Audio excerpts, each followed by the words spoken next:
darkness falls at 4 in the afternoon. It won't lift again for 16 hours. Outside, the temperature is already 30 below zero and dropping. Wind chill will push it lower still, to 50 below, 60 below. Cold that kills exposed human skin in minutes and unprotected bodies in less than 2 hours. There are no electric heaters, no insulated houses, no thermostats to adjust with a simple touch. Just stone, hide, fire, and the long, brutal night ahead. This was winter for your Ice Age ancestors. Not a single cold night, but months of them, stretching from autumn to spring. Sunset at 4, sunrise at 8, 16 hours of darkness every single night, while temperatures that would shut down modern cities became simply the air they breathed, the world they inhabited, the challenge they faced every time the sun disappeared behind frozen hills. How did they do it?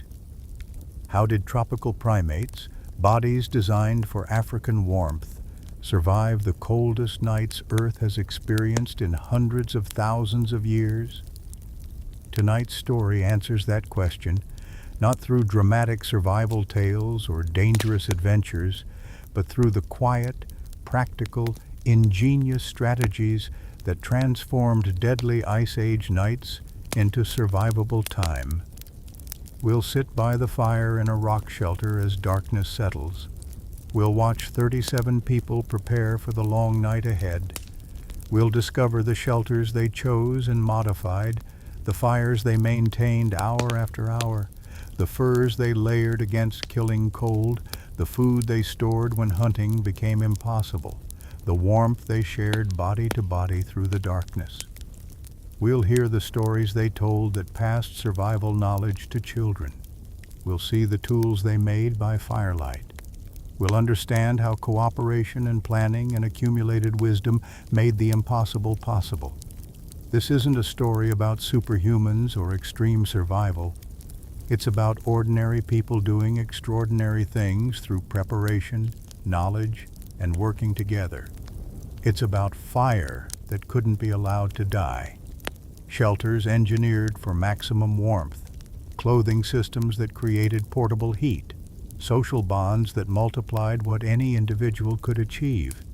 And most of all, it's about how humans survived not by being stronger than the cold, but by being smarter, more adaptable, more willing to learn and share and cooperate than any other species facing those brutal conditions. If you drift off before the story ends, that's perfect. These words are here to carry you gently toward rest. If you find comfort here, consider subscribing so there's always another story waiting. And if you'd like to support this work, there's a link below. For now, though, just settle in. Get comfortable. Let the modern world fade. We're going back to a winter night 20,000 years ago, to a shelter where fire burns and people gather as darkness comes at 4. And we're discovering together how humans conquered the coldest nights through ingenuity, cooperation, and the remarkable human capacity to solve problems that biology alone could never overcome. The sun touches the horizon earlier each day as winter deepens, slipping behind distant hills at 4 in the afternoon, and the world begins its transformation into something else entirely, something darker and colder than any modern person experiences in their climate-controlled homes, with electric lights banishing night at the touch of a switch. The darkness that settles across the Ice Age landscape at 4 o'clock won't lift until 8 the following morning, creating a 16-hour night that stretches ahead like an endless tunnel. And during these 16 hours, temperatures that hovered near freezing during the brief daylight drop rapidly, steadily, relentlessly downward, falling to 20 degrees below 0 Fahrenheit, then 30 below, sometimes even lower, when clear skies allow all the day's accumulated heat to radiate into space, and wind chill can push the experienced cold to 50 or even 60 degrees below zero. Cold so severe that exposed skin develops frostbite within 5 to 10 minutes as ice crystals form in living tissue. Cold that can kill an unprotected human being within 1 to 2 hours. As body core temperature falls below 95 degrees and hypothermia shuts down first the extremities, then the organs, then the brain itself. A group of 30 to 40 Homo sapiens gathers as the light fades, moving with practiced efficiency toward the shelter they've prepared, the rock overhang that will be home through the long darkness, and each person carries something: wood for the fire, hides for insulation, dried meat for the evening meal, because nothing survives 16 hours at 30 below zero, without preparation, without knowledge,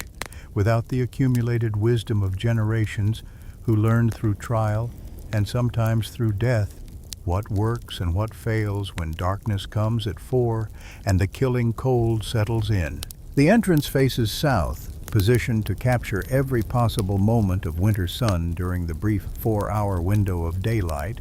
and this orientation isn't accident, but careful selection based on observation passed down through generations, because a shelter facing north receives no direct sun at all during winter months, remaining perpetually cold and damp, while a southern exposure allows weak winter sunlight to warm the rock surfaces during the day, and this stored heat radiates inward through the evening, adding perhaps 5 or 10 degrees to the interior temperature, a difference that seems small until you understand that at 40 below zero, every single degree becomes the margin between survival and death. The last person entering turns to look back at the world outside, watching the final rays of sunlight paint the snow-covered plains in shades of pink and gold, seeing the distant shapes of mammoths moving toward their own nighttime gathering places, hearing the first howls of wolves beginning their nocturnal hunt, and then the heavy hide that serves as door drops into place, sealing the group inside, and the 16-hour night begins in earnest. Inside the shelter, 37 people settle into positions learned over many winters, the youngest children near the fire but not so close they might roll into flames during sleep, the elderly in the warmest spots where heat accumulates against the back wall, the strongest adults near the entrance where cold air seeps through gaps, despite all efforts to seal them. And this arrangement isn't random, but represents sophisticated understanding of who needs warmth most, who can tolerate cold best, how to maximize survival for the entire group, rather than just the strongest individuals. The fire already burns in its carefully constructed hearth, a circular arrangement of stones that concentrates heat upward while protecting the flames from drafts. And beside it sits the night's supply of wood, 15 to 20 pounds of carefully selected fuel that must last until dawn, because running out of wood at midnight means choosing between sending someone into deadly cold to gather more or watching the fire die and interior temperature plummet toward the killing cold outside, neither choice acceptable, both potentially fatal. One woman feeds 2 thick branches into the flames, watching how they catch, how the fire responds, reading in the color and movement of flames, information that determines when to add more fuel, how much to add, when to rearrange burning logs for optimal heat output. Knowledge that seems simple until you try to keep fire alive for 16 continuous hours without wasting precious fuel or letting flames die to coals that can't be revived. The firelight flickers across faces, creating moving shadows on the rock walls behind. And in these shadows you can see the question that every Ice Age human faced as darkness came at 4. The question of how to survive until dawn, how to keep body heat from bleeding away into the frozen night, how to maintain fire and hope and life itself through 16 hours when everything beyond the shelter's protection wants to kill you, when temperatures outside drop so low that breath freezes instantly into ice crystals and exposed flesh turns black with frostbite within minutes. When predators hunt actively through darkness and any mistake, any failure of preparation or knowledge or cooperation could mean death for individuals or entire groups. But inside this shelter, 37 people gather not in terror, but in organized routine because they know what works. They've learned from those who survived before them.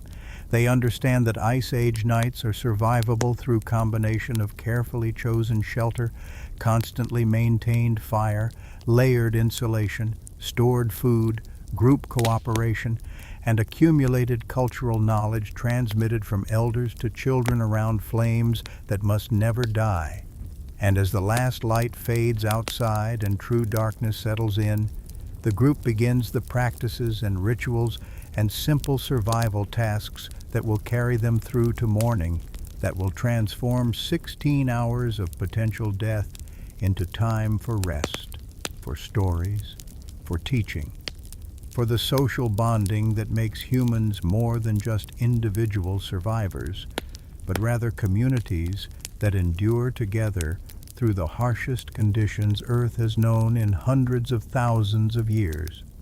The shelter itself represents knowledge accumulated across generations, because not every rock overhang provides adequate protection, not every cave mouth faces the right direction, not every natural formation offers the combination of features that makes 16-hour survival at 30 below zero possible.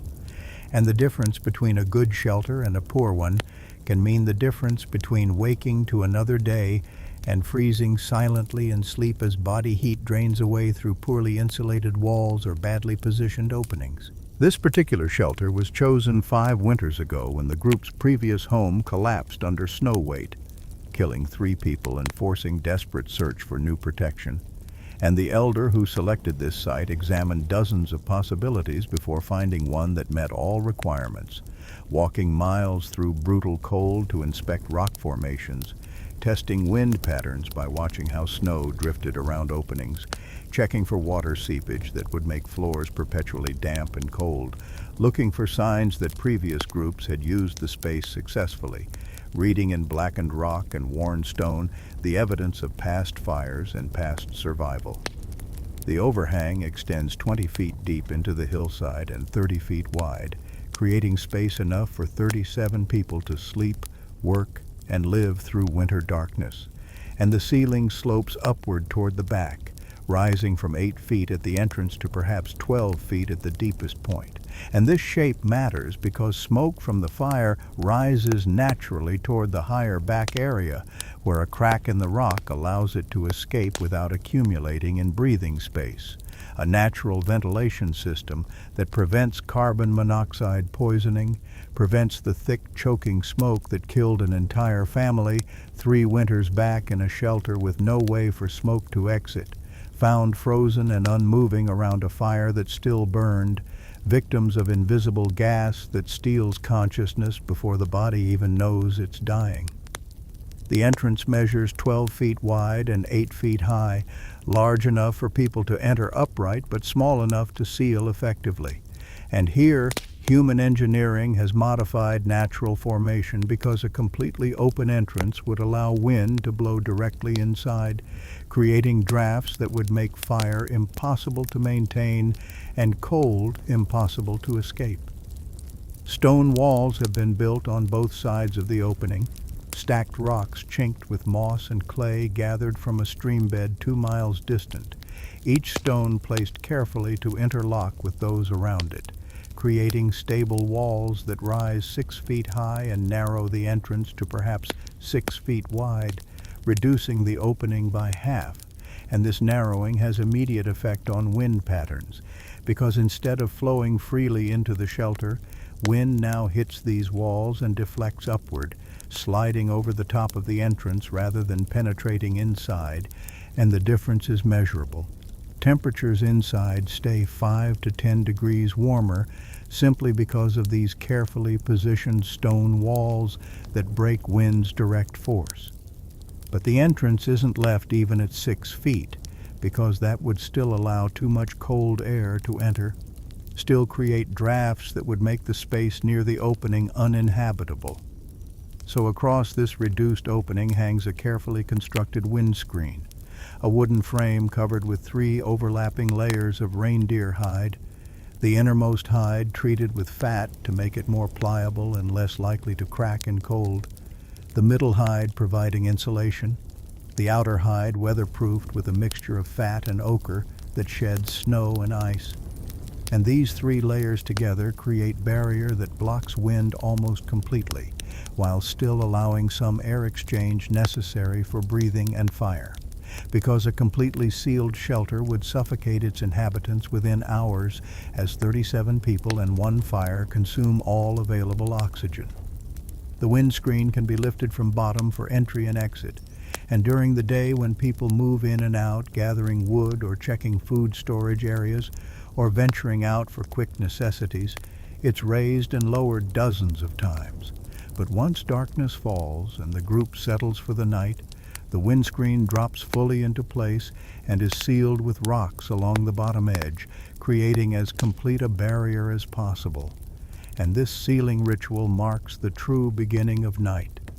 the moment when the group commits to staying inside no matter what happens outside, no matter what sounds carry through darkness, no matter what the wind does or the temperature drops to, because opening the entrance after dark means losing accumulated heat instantly, means exposing the group to killing cold, means risking that whoever went out might not be able to return if snow starts falling or cold proves worse than expected. The floor of the shelter has been modified too, dug down perhaps 6 inches below the natural level, and then filled with a thick layer of dry grass and moss and small branches that create insulation between cold ground and the people who will sleep on it,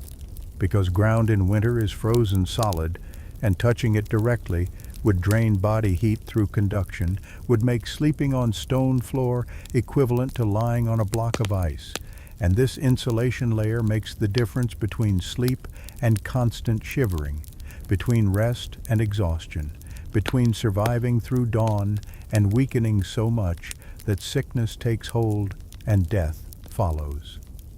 Archaeological sites show this pattern repeated across thousands of miles, from Spain to Siberia, from southern France to the plains of Eastern Europe. Wherever Homo sapiens lived through Ice Age winters, evidence of floor preparation with insulating materials, of entrance modifications to break wind, of smoke holes and ventilation systems, of the accumulated engineering knowledge that transformed natural shelters into survivable spaces. The walls themselves tell stories, blackened by thousands of fires over the winters. This shelter has been occupied. The rock darkened to deep charcoal in areas near the hearth, stained with soots and resins from burning wood and bone and animal fat, marked with handprints where someone braced against the wall, scored with scratches where tools were sharpened against stone surfaces. And these marks represent the continuous occupation and use and modification that characterizes successful shelter sites. Because a truly good shelter gets used winter after winter, generation after generation, each group making small improvements, blocking a gap here, adding stones there, improving the ventilation, adjusting the entrance, creating through incremental changes over decades a space optimized for survival. Near the back of the shelter, where the ceiling rises highest, someone long ago carved marks into the rock, simple lines that might represent counting, might track days or moons or seasons, might record the winters this space has protected human life, and children sometimes trace these marks with their fingers, connecting to the people who lived here before, understanding without words that survival isn't individual achievement, but collective accomplishment stretching across time, that the shelter protecting them tonight protected their grandparents and their grandparents' grandparents. That knowledge and modification accumulated across generations makes the difference between life and death. In the 16-hour Ice Age night, when temperatures outside drop to 30 below and wind chill pushes experienced cold toward 60 below, when the only thing standing between warm human bodies and killing cold is rock shaped by nature and modified by human hands and human minds working across generations to create space where life can persist through Earth's coldest period, where 16 hours of darkness becomes survivable, not through individual toughness, but through inherited knowledge of shelter selection,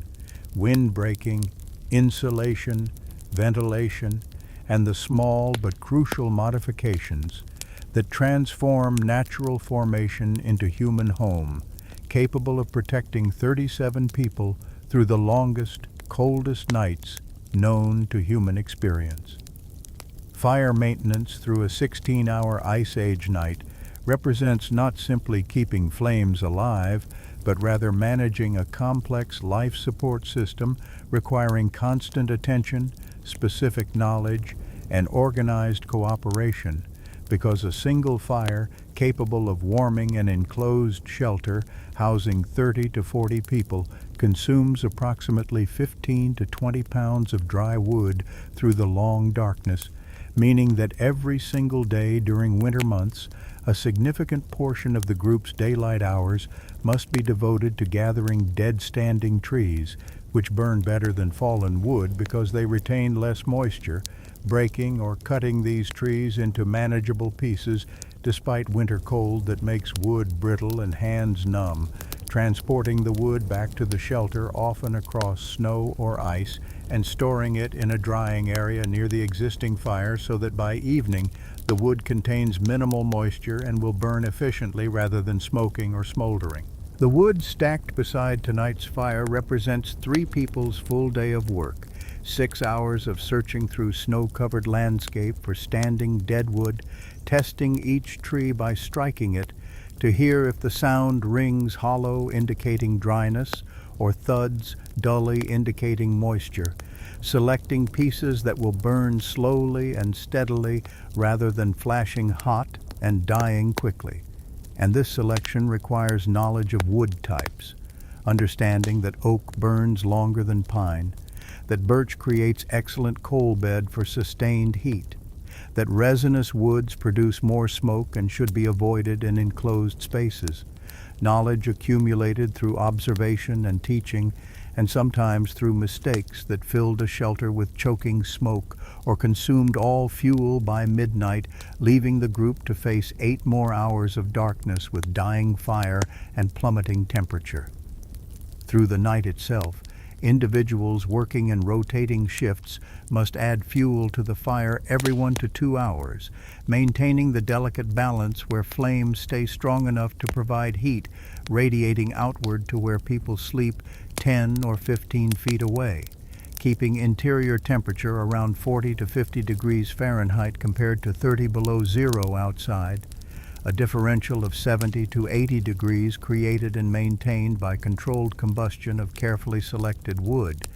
But flames can't burn so intensely that they consume wood too rapidly, can't flare so high they might catch the hide roof or risk igniting stored materials,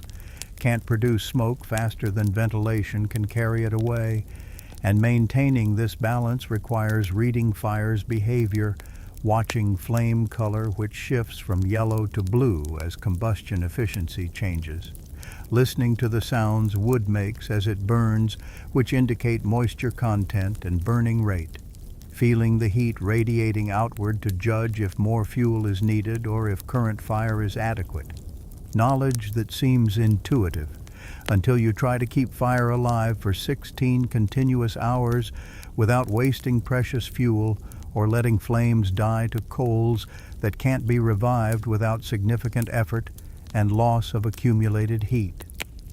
One man rises from his sleeping position, moving quietly to avoid disturbing others, and approaches the fire, kneeling to examine the coal bed beneath the flames, seeing how red coals glow in the darker areas, how flames lick around the burning logs, and he reaches for 2 pieces of wood from the stack, each perhaps 3 inches in diameter and 18 inches long, selected for this moment because wood this size will burn for approximately 2 hours before needing replacement, and he places them carefully across the existing fire, not directly on flames which would smother them, but rather angled so air can flow underneath, allowing oxygen to feed combustion. And the flames hesitate momentarily, then curl around the new wood, beginning the process of heating, smoking, igniting, and sustained burning that will produce heat for the next 2 hours. The knowledge required for successful fire maintenance includes understanding which wood types burn longest and hottest, how to arrange fuel for optimal heat output and minimal smoke, when to add wood based on flame color and size, rather than waiting until fire dies to coals, how to bank coals overnight by covering them partially with ash, which slows combustion and preserves live fire that can be quickly revived in morning by adding small kindling and blowing gently to provide oxygen, and how to manage smoke so it draws out of the shelter through the natural chimney effect where hot air rises toward the highest point at the back, where the crack in rock provides exit, rather than accumulating at breathing level where carbon monoxide would silently poison sleeping people. And this knowledge accumulates across generations through observation, through explicit teaching, where elders demonstrate to younger people exactly how to feed fire, how to judge by appearance and sound when more fuel is needed, how to arrange wood for different purposes, whether quick heat for cooking or sustained warmth for long night, and sometimes through deadly trial and error, where mistakes meant hypothermia as fire died before dawn, or suffocation as carbon monoxide built up in poorly ventilated space, or burns as flames escaped control and ignited clothing or bedding or shelter materials, mistakes that killed people but taught survivors what not to do, lessons carved in tragedy and transmitted as careful instruction to ensure the same mistakes didn't repeat. Archaeological evidence from Ice Age sites shows hearth structures with careful stone arrangements creating optimal draft, thick layers of ash and charcoal indicating continuous intensive fire use throughout winter seasons, and spatial organization where sleeping areas ring the fire at optimal distance for warmth without danger of burns, demonstrating that successful groups developed sophisticated understanding of fire behavior and organized their entire nighttime social structure around maintaining this crucial technology. The fire itself transforms the shelter's atmosphere, creating heat that radiates outward in waves, warming faces and fronts of bodies facing flames, while backs remain cooler, requiring people to shift position periodically through the night, turning to warm different sides, a gentle rotation that becomes unconscious, part of sleeping near fire, and the light from flames flickers across rock walls, creating moving shadows that dance and shift, providing enough illumination that people can see to move around shelter, can find stored food or tools, can check on children or tend to needs without fumbling in complete darkness,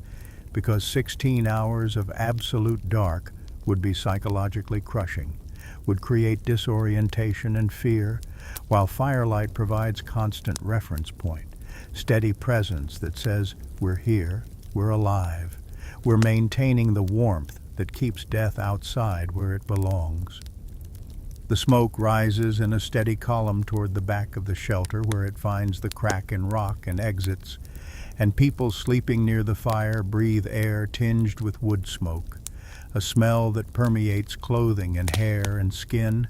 that becomes the scent of winter, the smell that children will forever associate with survival and safety and the gathered warmth of family. And while modern people might find the smoke uncomfortable, might cough and complain about stinging eyes, for Ice Age humans living through 16-hour nights at 30 below zero, smoke means fire burns, means warmth continues, means survival persists through another hour of darkness. and the slight discomfort from smoke is small price compared to what lies beyond the shelter's protection, compared to the killing cold that would freeze breath in lungs and stop heart within hours,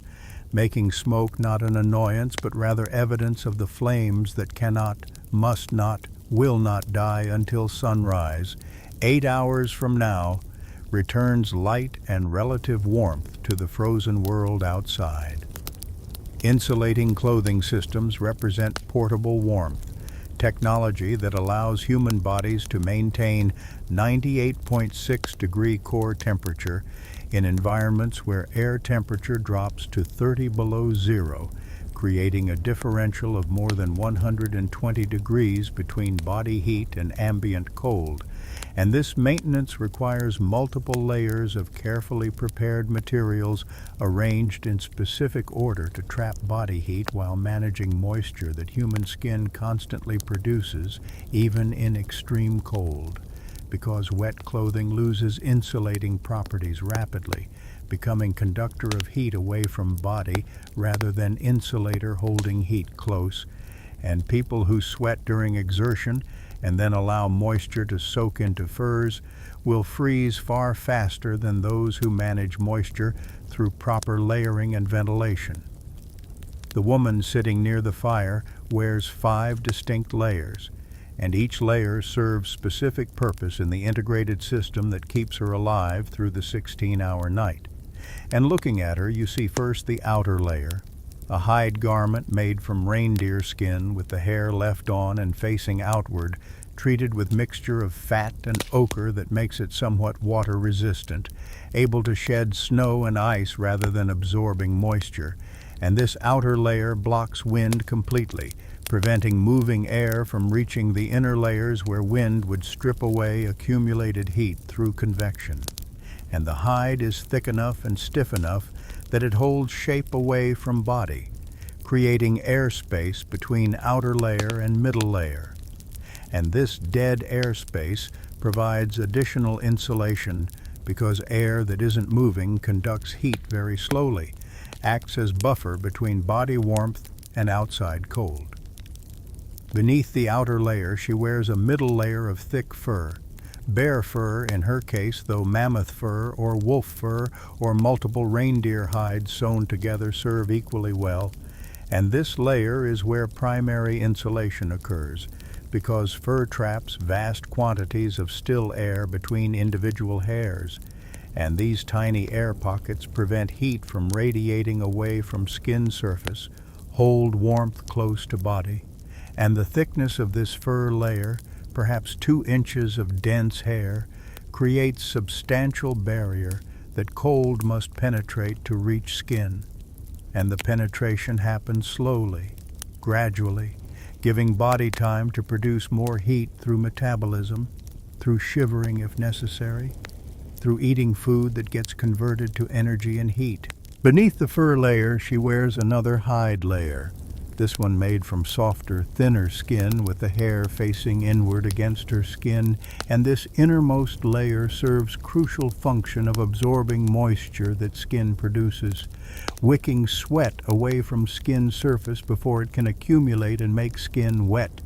Because wet skin loses heat 25 times faster than dry skin, and even in extreme cold, active bodies produce moisture, and this moisture must be managed or it becomes deadly. And the soft inner hide absorbs this moisture and holds it away from skin while still providing some insulation, and periodically this inner layer must be removed and dried near fire to maintain its moisture-absorbing capability, rotated with a spare inner layer, part of the constant clothing maintenance required for survival. On her hands she wears mittens rather than gloves, because mittens allow fingers to share heat with each other rather than isolating each finger in its own cold compartment. And these mittens are made from multiple layers, including outer weatherproof layer, thick fur middle, and soft inner layer that goes next to skin. And even with these layers, her fingers grow cold during the night, require periods near fire to rewarm, require movement and flexing to maintain circulation. On her feet she wears boots constructed from multiple materials, the sole made from thick hide that provides some protection from ground cold, though not complete insulation, which is why the floor has been covered with grass and moss, the upper part made from fur with hair facing in, and inside the boots she's packed dry grass that provides additional insulation and absorbs foot moisture. And this grass must be changed daily, because wet grass becomes worse than no insulation at all, becomes conductor pulling heat away from feet. And feet are particularly vulnerable to frostbite because they're furthest from heart, receive less blood flow, cool faster than other body parts, and frozen feet mean inability to walk, mean being burden on group, mean sometimes death when mobility becomes survival requirement.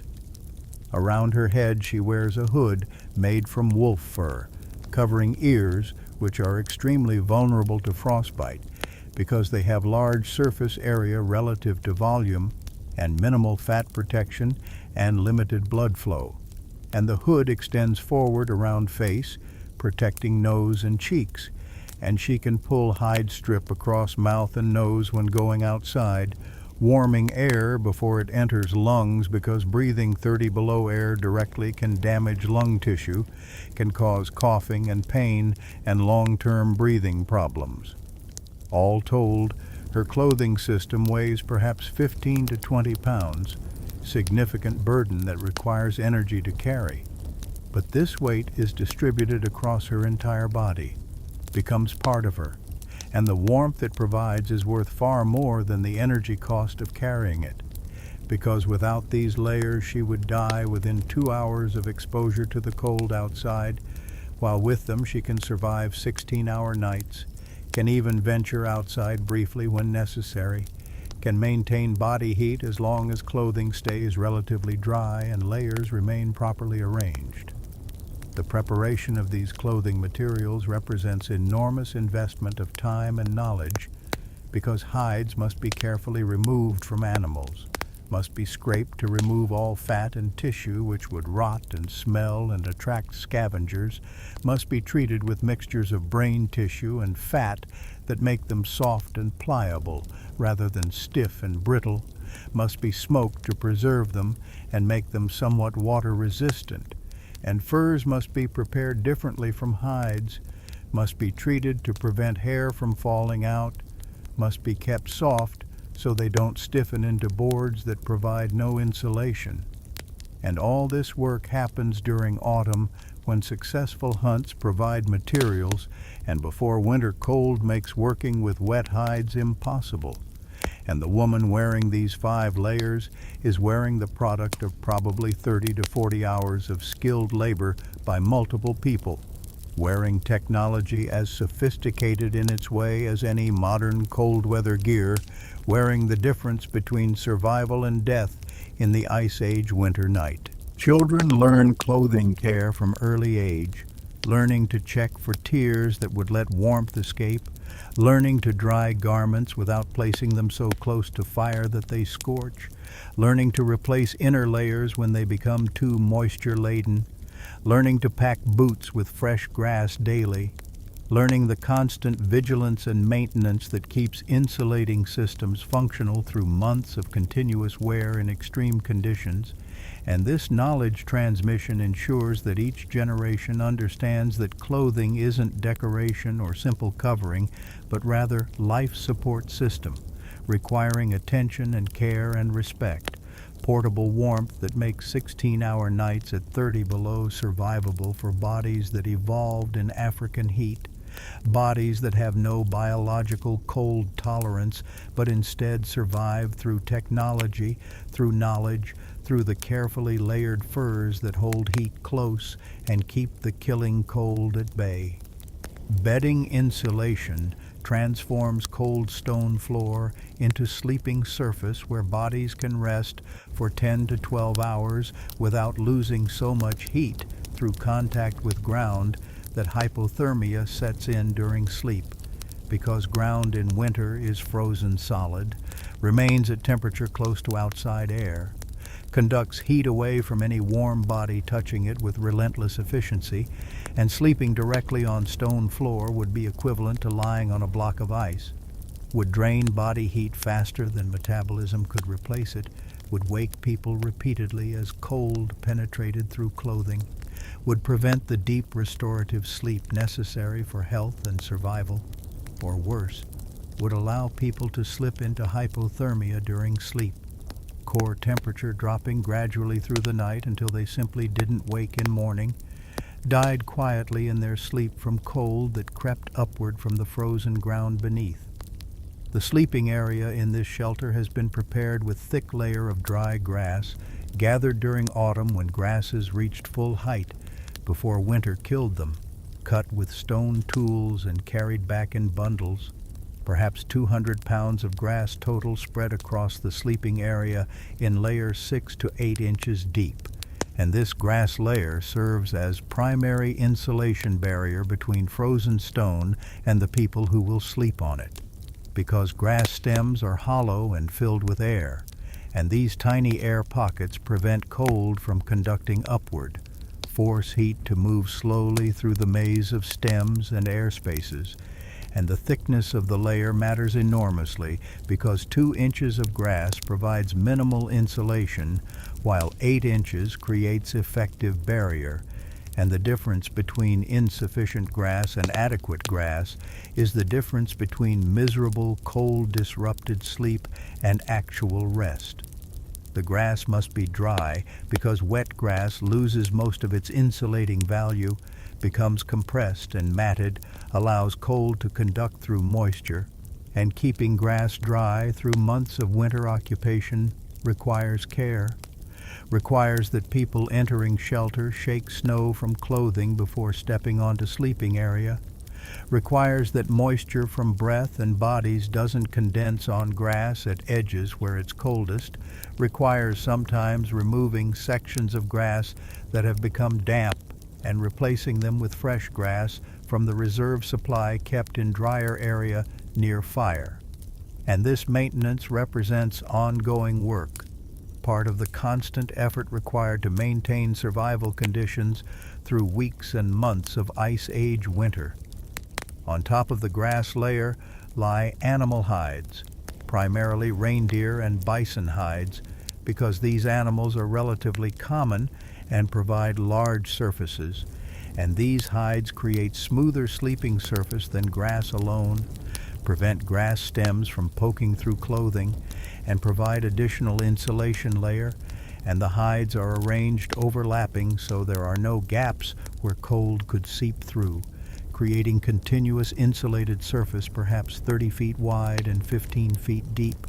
where 37 people will sleep in rows, lying close together, sharing body heat, creating collective warmth that raises temperature in the sleeping area 5 to 10 degrees above what any individual sleeping alone would experience. Over the people, once they lie down to sleep, go additional layers of fur and hide, blankets made from wolf fur or bear fur or mammoth hide, shared between 2 or 3 people who sleep close together. And these covering layers trap body heat above people the same way the grass and hides trap heat below, creating envelope of warmth that makes sleep possible, despite the fact that interior shelter temperature remains around 40 to 50 degrees Fahrenheit,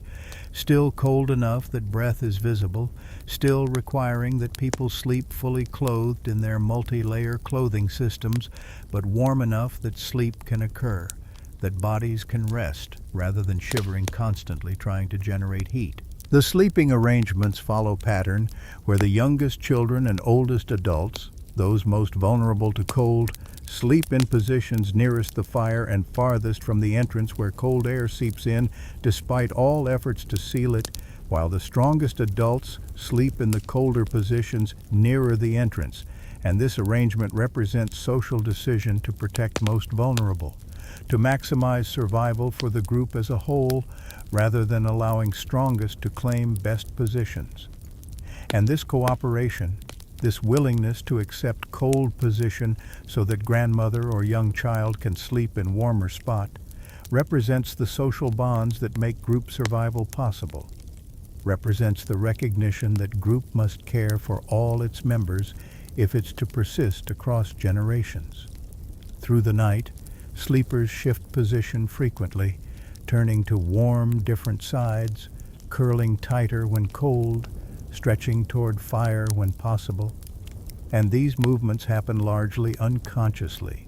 body responding to temperature variations, seeking warmth, and people sleeping side by side share warmth through direct contact. And there's constant gentle adjustment as someone shifts and those beside them adjust to maintain contact, maintain the shared warmth that makes sleep possible. Some people sleep in curled position, knees drawn up, arms wrapped around body, minimizing surface area exposed to cold, creating the tightest possible ball of warmth, while others sleep stretched somewhat straighter. And these different positions reflect different cold tolerance, different body size, which affects heat retention, because larger bodies have lower surface area to volume ratio and retain heat better than smaller bodies, which is why children who have higher surface area relative to their mass feel cold more quickly and require the warmest sleeping positions. Archaeological evidence from Ice Age sites shows sleeping areas with compressed grass and hide layers, shows spatial organization with hearths surrounded by sleeping zones, shows that successful groups devoted significant resources to creating adequate bedding, understood that sleep quality directly affected survival, that people who slept well stayed healthy, while those who couldn't sleep or who lost too much heat during sleep weakened and became vulnerable to disease and injury and cold itself. The bedding requires maintenance beyond just keeping grass dry, requires that hides be shaken out periodically to remove accumulated debris, requires that fur blankets be checked for tears or thin spots where insulation has failed, requires sometimes moving entire sleeping area to fresh grass when old grass has become too compressed or contaminated, and this maintenance work typically happens during daylight hours when people can work outside shelter, can take hides out into sunlight and cold, which kills parasites and freshens materials, can gather new grass if needed, can make repairs to damaged furs. And this work is shared among group members, with those whose hands are most skilled at hide working doing the detailed repairs, while others gather fresh materials or move bedding layers. Cooperative effort that maintains the systems keeping everyone alive through the long, cold nights. Children learn by watching and helping, learn how to test grass for dryness, learn how to arrange hides to eliminate gaps, learn how to fold and store fur blankets when not in use, learn the skills they'll need when they're adults responsible for maintaining bedding for their own families. And this knowledge transmission through observation and practice ensures that survival skills persist across generations, that each new generation understands that comfortable sleep in Ice Age winter doesn't happen by accident, but requires preparation and knowledge and constant maintenance of the insulating layers that transform frozen stone floor into sleeping surface where human bodies can rest through 10 or 12 hours of darkness. While outside temperatures drop to 30 below and wind chill pushes experienced cold toward 60 below, where the beds of grass and hide make the difference between sleep and misery, between rest and exhaustion, between surviving through winter and weakening until cold or hunger or disease claims another victim, making bedding not luxury but necessity, not comfort but survival technology as crucial as fire or shelter or clothing, the foundation on which bodies rest and recover through the longest nights, preparing for the next day's survival challenges in the endless cycle of Ice Age winter, where each 16-hour night must be survived before facing another brief day of cold, and the certainty that darkness will come again at 4. Group huddling strategy represents one of the most effective survival adaptations humans developed for Ice Age nights. because 37 individual bodies, each producing heat through metabolism, each maintaining core temperature around 98.6 degrees Fahrenheit through the constant burning of calories and the controlled chemical reactions occurring in every cell, create, when gathered together in enclosed space, a collective heat source that raises ambient temperature far beyond what fire alone could achieve. And this collective warmth makes the difference between an interior temperature of 40 degrees, which is survivable with proper clothing and bedding, and an interior temperature of 30 degrees, which would make sleep nearly impossible and would lead to hypothermia even in clothed individuals over the course of a 16-hour night. The sleeping arrangement maximizes this heat-sharing effect through careful positioning, where people lie close together in rows, bodies touching or nearly touching, eliminating the cold air gaps that would exist between separated sleepers, creating continuous chains of warmth where heat from one person's right side warms the left side of the person beside them. And this transferred warmth means each individual body doesn't have to produce all the heat necessary for its own survival, but rather can benefit from the heat production of neighbors, can reduce the metabolic cost of maintaining body temperature through the night, can conserve precious calories that might otherwise be burned simply staying warm. The arrangement typically places people in 3 or 4 parallel rows running the width of the shelter, each row containing 8 to 12 individuals lying on their sides,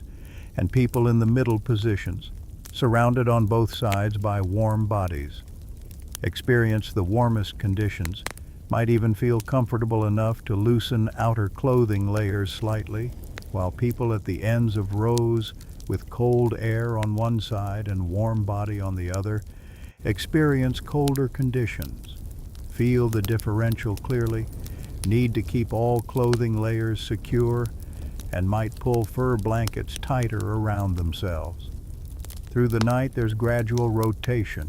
not organized or announced, but rather happening naturally as someone at a cold end position grows uncomfortable and shifts inward, and others adjust to accommodate, and over hours the positions slowly rotate so that everyone spends some time in the warmer middle positions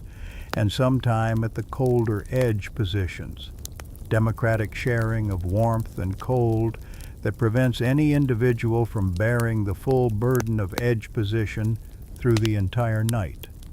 Children sleep between adults or in clusters of several children together surrounded by adults, because children have higher surface area to volume ratios than adults and lose heat more rapidly,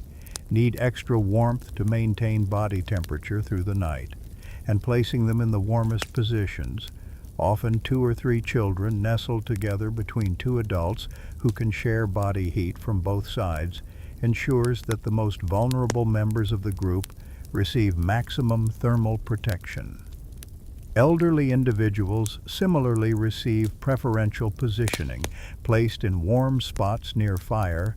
but not so close that sparks or excessive heat might cause problems, surrounded by younger adults whose higher metabolic rates produce more heat. And this care for elders represents not just compassion, but recognition that elders carry knowledge essential for group survival, carry memory of past winters and past solutions to survival challenges, carry the stories and techniques that must be transmitted to younger generations, and keeping elders alive through winter means preserving the accumulated wisdom that makes future survival possible. Pregnant women also receive warm positions because the developing infant requires stable temperature, cannot survive if maternal body temperature drops too low, and the metabolic cost of maintaining pregnancy is higher than normal, requires more calories and produces more heat, but also requires more protection from cold, and group recognition that successful pregnancy means future group members, means children who will eventually contribute to group survival and care for others when they age, creates social investment in protecting pregnant women through the vulnerable months of winter darkness. The collective body heat contribution can be measured in the temperature differential between sleeping areas and other parts of the shelter, where the space occupied by sleeping bodies might be 5 to 10 degrees warmer than the empty space near the entrance or in corners away from both fire and people. And this differential means that even if fire burned lower than ideal during the night, the accumulated body heat would provide backup warmth, would prevent temperatures from dropping to dangerous levels, would give group time to revive fire before cold became life-threatening. Archaeological evidence from Ice Age sites shows sleeping areas sized for groups rather than individuals, shows spatial organization suggesting people slept in clusters rather than separated, shows that shelters were sized to accommodate entire groups in relatively compact space rather than spreading people out, all suggesting that Ice Age humans understood the thermal advantages of group sleeping and organized their living spaces to maximize these advantages. The social dynamics of group sleeping are complex because lying body to body with 36 other people for 10 to 12 hours every night through months of winter creates intimacy that modern people with private bedrooms and personal space would find uncomfortable, creates situations where everyone hears everyone else's breathing and movements and bodily functions, where privacy essentially doesn't exist, where tensions between individuals can't be escaped even during sleep. And this forced intimacy requires social skills and tolerance and the ability to maintain relationships, despite the constant close contact, requires that small annoyances be overlooked and conflicts be resolved, because the alternative to sleeping together is sleeping alone. And sleeping alone means dying alone when temperature drops and body heat is insufficient without the warmth of others nearby. The collective sleeping arrangement also provides security benefits beyond thermal advantages,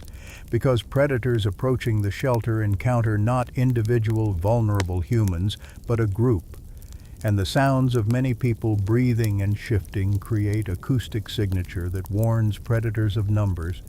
and anyone waking during the night and hearing unusual sound outside can alert others quickly, can wake the group in seconds if threat appears real, can mobilize defensive response faster than would be possible if people slept in separated locations. The group sleeping arrangement facilitates the watch rotation system, where some individuals remain awake through the night, because those on watch can move among sleeping people easily, can check on children or elders, can tend fire without navigating between separated sleeping spots, can maintain their watch duties while staying within the collective warmth rather than having to sit isolated in cold position, and this makes watch duties more bearable, makes people more willing to take their turns, maintains the vigilance necessary for group security through the long darkness. Mothers with infants sleep in positions where infant can nurse during the night without mother having to move significantly,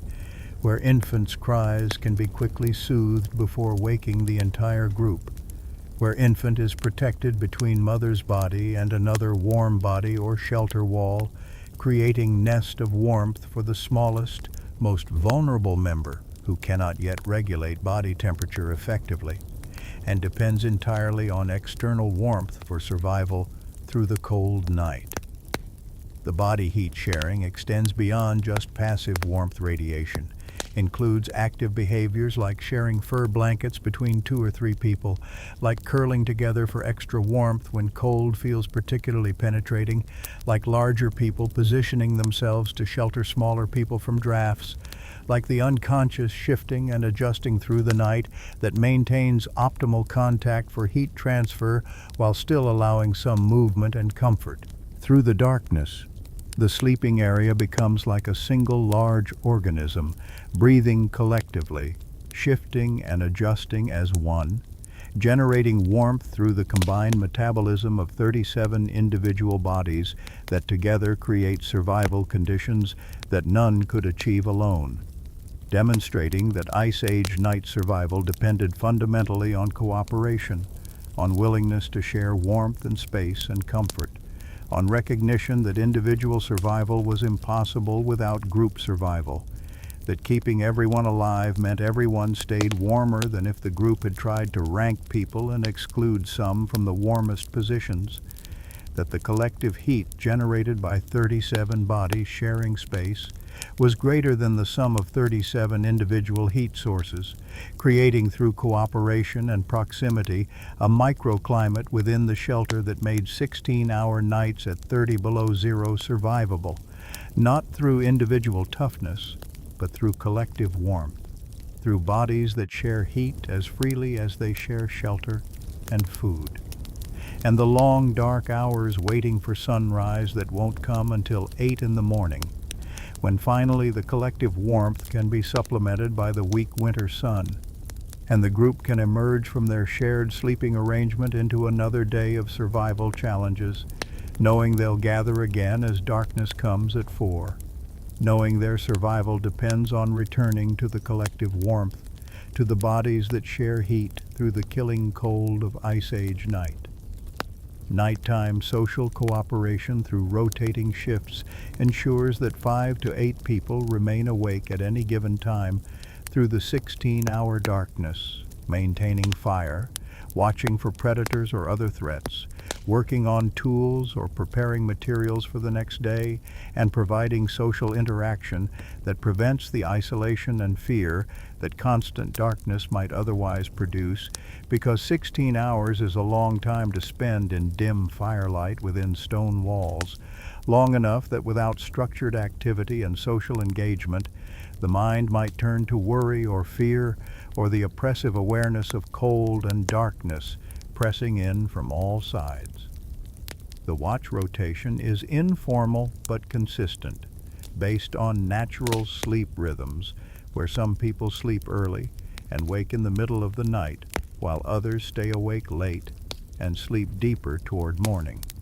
And this variation in individual sleep patterns means that at any hour there are always several people naturally awake, naturally alert, ready to maintain the systems keeping the group alive.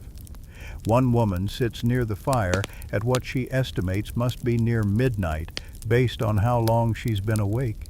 and how deeply the others are sleeping, and she feeds 2 branches into the flames, watching them catch and begin to burn.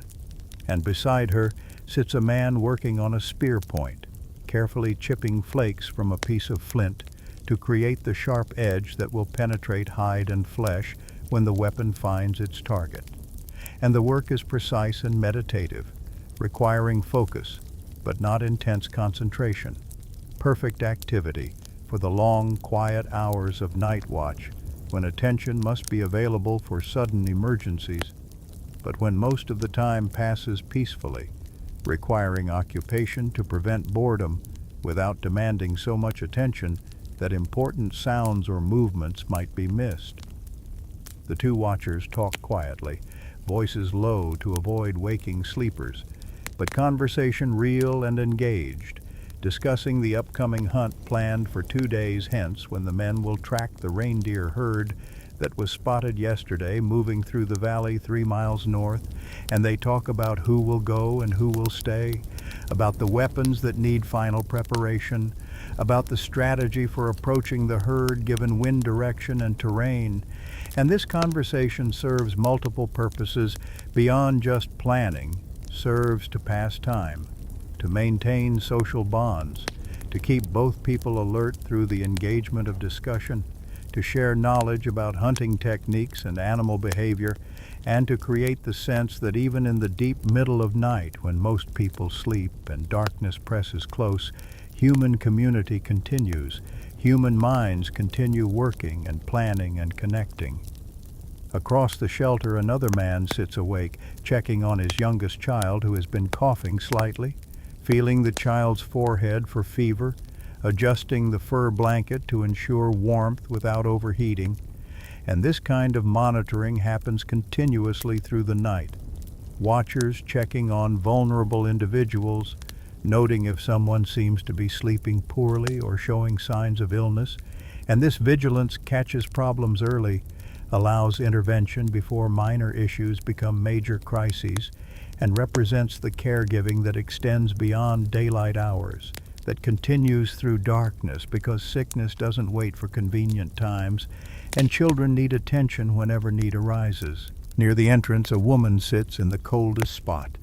a position she chose deliberately because she tolerates cold better than most, and because she wants to monitor the windscreen and entrance area where problems are most likely to occur,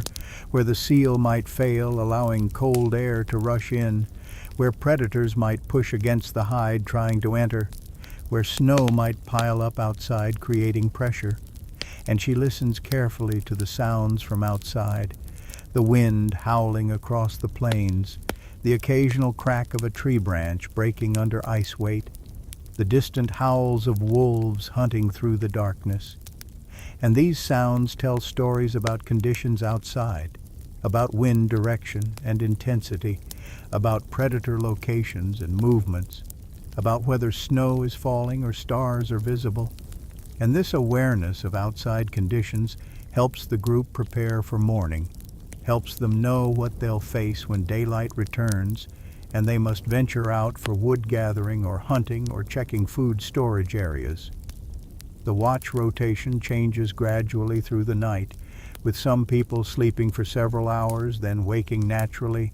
and joining the watch, while others who have been awake grow tired and lie down to sleep. And this rotation ensures no one bears the entire burden of staying awake through the full 16 hours, ensures that everyone contributes to group security while also getting adequate rest, and the transition between watch shifts happens smoothly without formal announcements, simply one person waking and sitting up and joining the conversation near the fire, while another person who has been awake yawns and stretches and lies down to sleep. Natural flow that matches human sleep patterns better than rigid scheduled shifts would.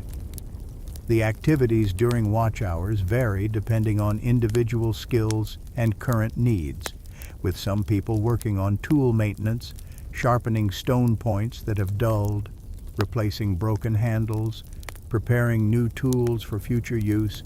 while others work on clothing repair,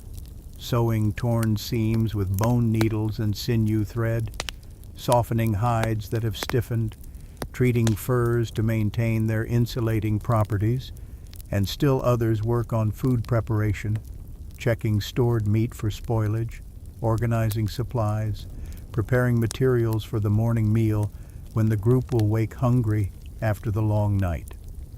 Some watch time is spent in storytelling, with elders telling tales of past hunts or past winters, stories that contain lessons about survival techniques, about places where resources can be found, about the behaviors of different animals, about the ways weather patterns change with seasons, and these stories serve educational purposes, transmitting knowledge to younger listeners who will need this information when they're the ones making decisions about where to hunt and how to prepare for winter. But the stories also serve social purposes, creating shared narrative that binds the group together, that creates common identity and history, that makes the long darkness less oppressive through the power of narrative to transport minds beyond the immediate cold and dark into other times and places. The conversation during watch hours ranges from practical matters to social gossip to philosophical questions, might include discussion of why winters seem to grow colder each year, though the oldest elders say there have always been cycles of colder and warmer periods, might include speculation about whether the mammoth herds will return to the valley this spring as they did last year, might include quiet sharing of worries about the food supplies lasting through to spring, or about whether the elder whose cough has worsened will survive the winter. And these conversations create emotional connection, allow people to express fears and hopes, to receive reassurance or practical advice, to feel less alone with their concerns. The social structure during watch hours is relatively egalitarian, with less emphasis on status or authority than during day hours when hunting or gathering activities require clear leadership. And during the night watch, people interact more as equals, sharing tasks and conversation without rigid hierarchy. And this makes watch duties more pleasant, makes people more willing to participate actively rather than just grudgingly staying awake. Archaeological evidence suggests that nighttime activities included artistic work, creation of carved bone tools decorated with patterns, creation of small sculptures, working on beads or pendants, activities that weren't strictly necessary for survival, but that enriched life, that provided beauty and meaning beyond mere subsistence. And these creative activities likely happened during watch hours when there was time and firelight and the need for occupation that kept hands busy and minds engaged. The presence of multiple people awake through the night also serves psychological function of preventing the isolation that might occur if someone woke in darkness and found themselves alone, found everyone else sleeping, and only their own consciousness active in the deep middle of night when fear and worry naturally intensify, when the mind tends toward dark thoughts if given no other occupation. And instead, waking in the night means finding companions awake, finding conversation available, finding the reassurance that you're not alone facing the darkness, that human community continues through all hours, that someone is always watching, always maintaining the fire and the safety and the social bonds that make survival possible and even tolerable through the long, cold months when darkness comes at 4 and doesn't lift until 8. And everything beyond the shelter wants to kill anything that ventures out unprepared, making the watchers who never sleep together, who rotate through the night in irregular patterns that ensure constant vigilance without exhausting any individual, essential component of the integrated survival system that transforms deadly Ice Age nights into survivable time for rest and work and social bonding. That creates security, not through any individual staying awake for 16 full hours, but through collective cooperation, where everyone contributes some hours of wakefulness, and everyone benefits from knowing that at every moment through the darkness, several pairs of eyes watch, several pairs of ears listen, several minds remain alert, and the fire continues burning under their care. Evening meal and food storage represent crucial survival strategies for Ice Age nights because leaving the shelter after darkness falls to hunt or gather food would expose people to temperatures of 30 below zero or lower, would risk predator encounters when humans lack the night vision and speed that nocturnal hunters possess, would risk getting lost in darkness when familiar landscape becomes unrecognizable without visual landmarks, and would cost more calories through exposure to cold than could possibly be gained from any food found, making nighttime foraging not just dangerous but metabolically counterproductive, meaning that all food needed during the 16-hour darkness must be gathered and stored during daylight hours and must be sufficient not just for evening meal but also for morning meals, since venturing out at dawn while temperatures remain extremely low and light is still dim would be nearly as dangerous as nighttime foraging. The stored food in this shelter consists of dried meat strips hanging from wooden racks near the back wall away from fire where smoke can preserve them without heat cooking them.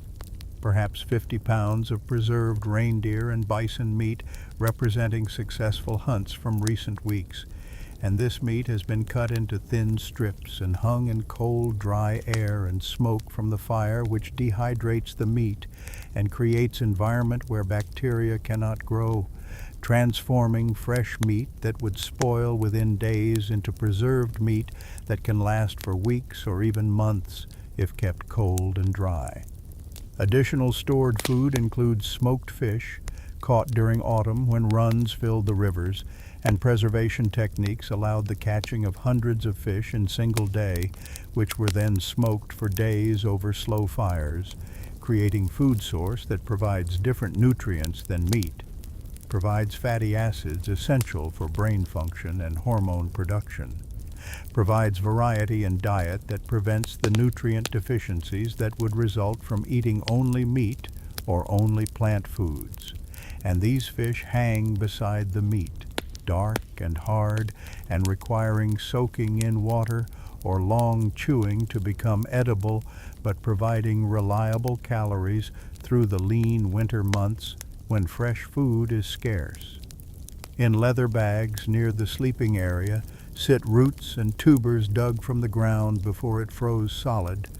gathered during autumn when frost killed the above-ground parts of plants. But the underground storage organs remained accessible,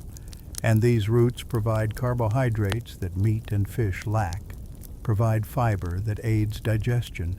provide minerals and vitamins that complement the nutrients in animal foods, and the bags are kept away from the fire where warmth might cause sprouting or rot, but also away from the coldest areas where freezing might damage the cell structure and make the roots mushy and unpalatable when thawed. Some food is kept frozen, stored outside the shelter in a pit dug into the ground and covered with stones to prevent scavengers from stealing it. And this frozen meat includes entire haunches from large kills, too much meat to smoke or dry all at once, and the freezing preserves it perfectly. And people venture out during daylight to retrieve portions as needed, breaking off frozen chunks with stone tools, bringing them inside to thaw near fire before cooking. And this frozen storage essentially creates natural refrigeration, takes advantage of the extreme cold that makes life difficult to preserve food that makes life possible. The evening meal represents social time as well as nutritional necessity, with people gathering near the fire as darkness falls outside, sharing food and conversation, and the preparation of the meal is cooperative effort,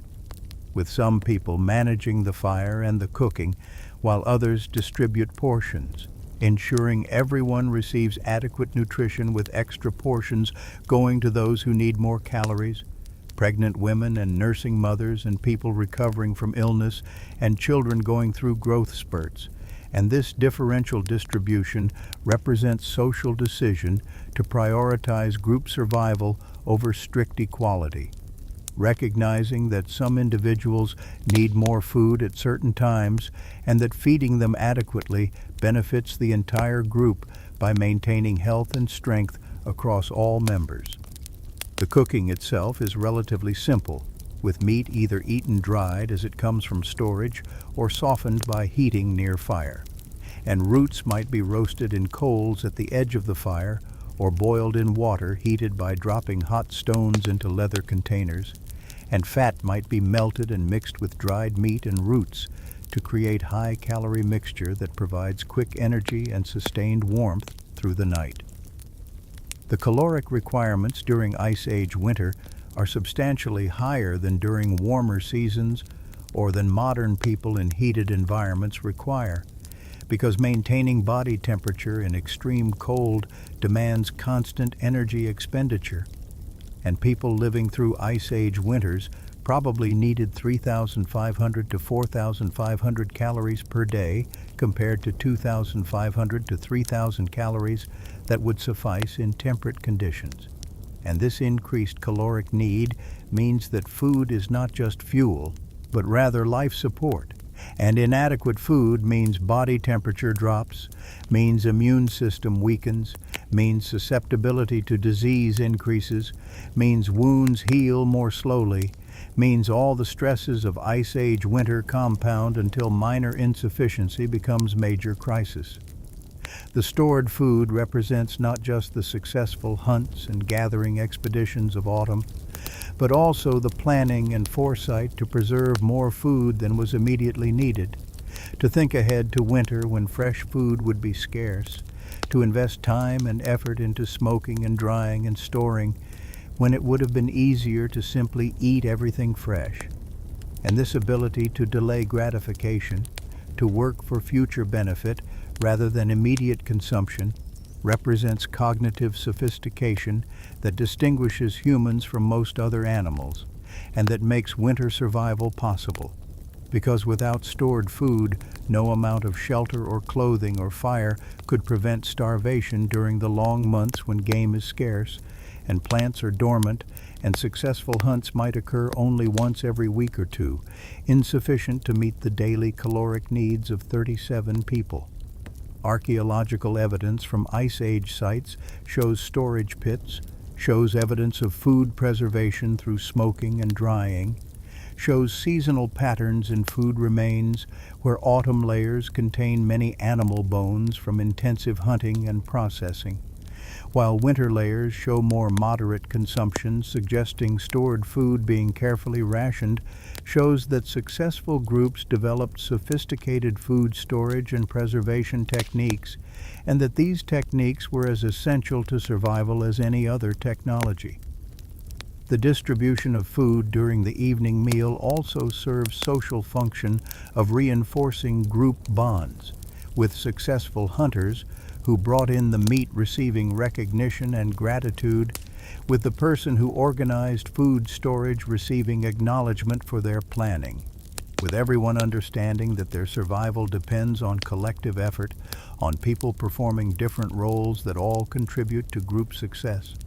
on cooperation and sharing rather than individual hoarding. Children watch the food preparation and distribution, learning where food is stored, learning how to judge if dried meat is still good or has spoiled, learning the techniques for preserving food and the importance of planning ahead, learning the social norms around food sharing, learning that in times of plenty everyone eats well, but in times of scarcity, food is rationed to ensure everyone survives, rather than some eating to satiation while others starve. And this education prepares them for the responsibilities they'll bear as adults, when they're the ones making decisions about how much food to preserve, how to ration supplies, how to balance current needs against future needs in the constant calculations that determine whether the group will survive through to spring, or will weaken and die as food runs out, and cold and hunger work together to kill those without adequate nutrition. The presence of adequate stored food also provides psychological comfort, reduces anxiety about survival, allows people to sleep more peacefully, knowing that morning will bring food, that tomorrow's meal is already waiting in the storage areas, that for now at least hunger is not an immediate threat. And this psychological security is valuable beyond just the calories, is part of what makes 16-hour nights bearable, makes the waiting for spring less oppressive, makes survival feel achievable rather than desperately uncertain. The food that waits in storage represents the difference between Ice Age winter as survivable challenge and as unsurvivable catastrophe, represents human ability to plan and preserve and delay gratification,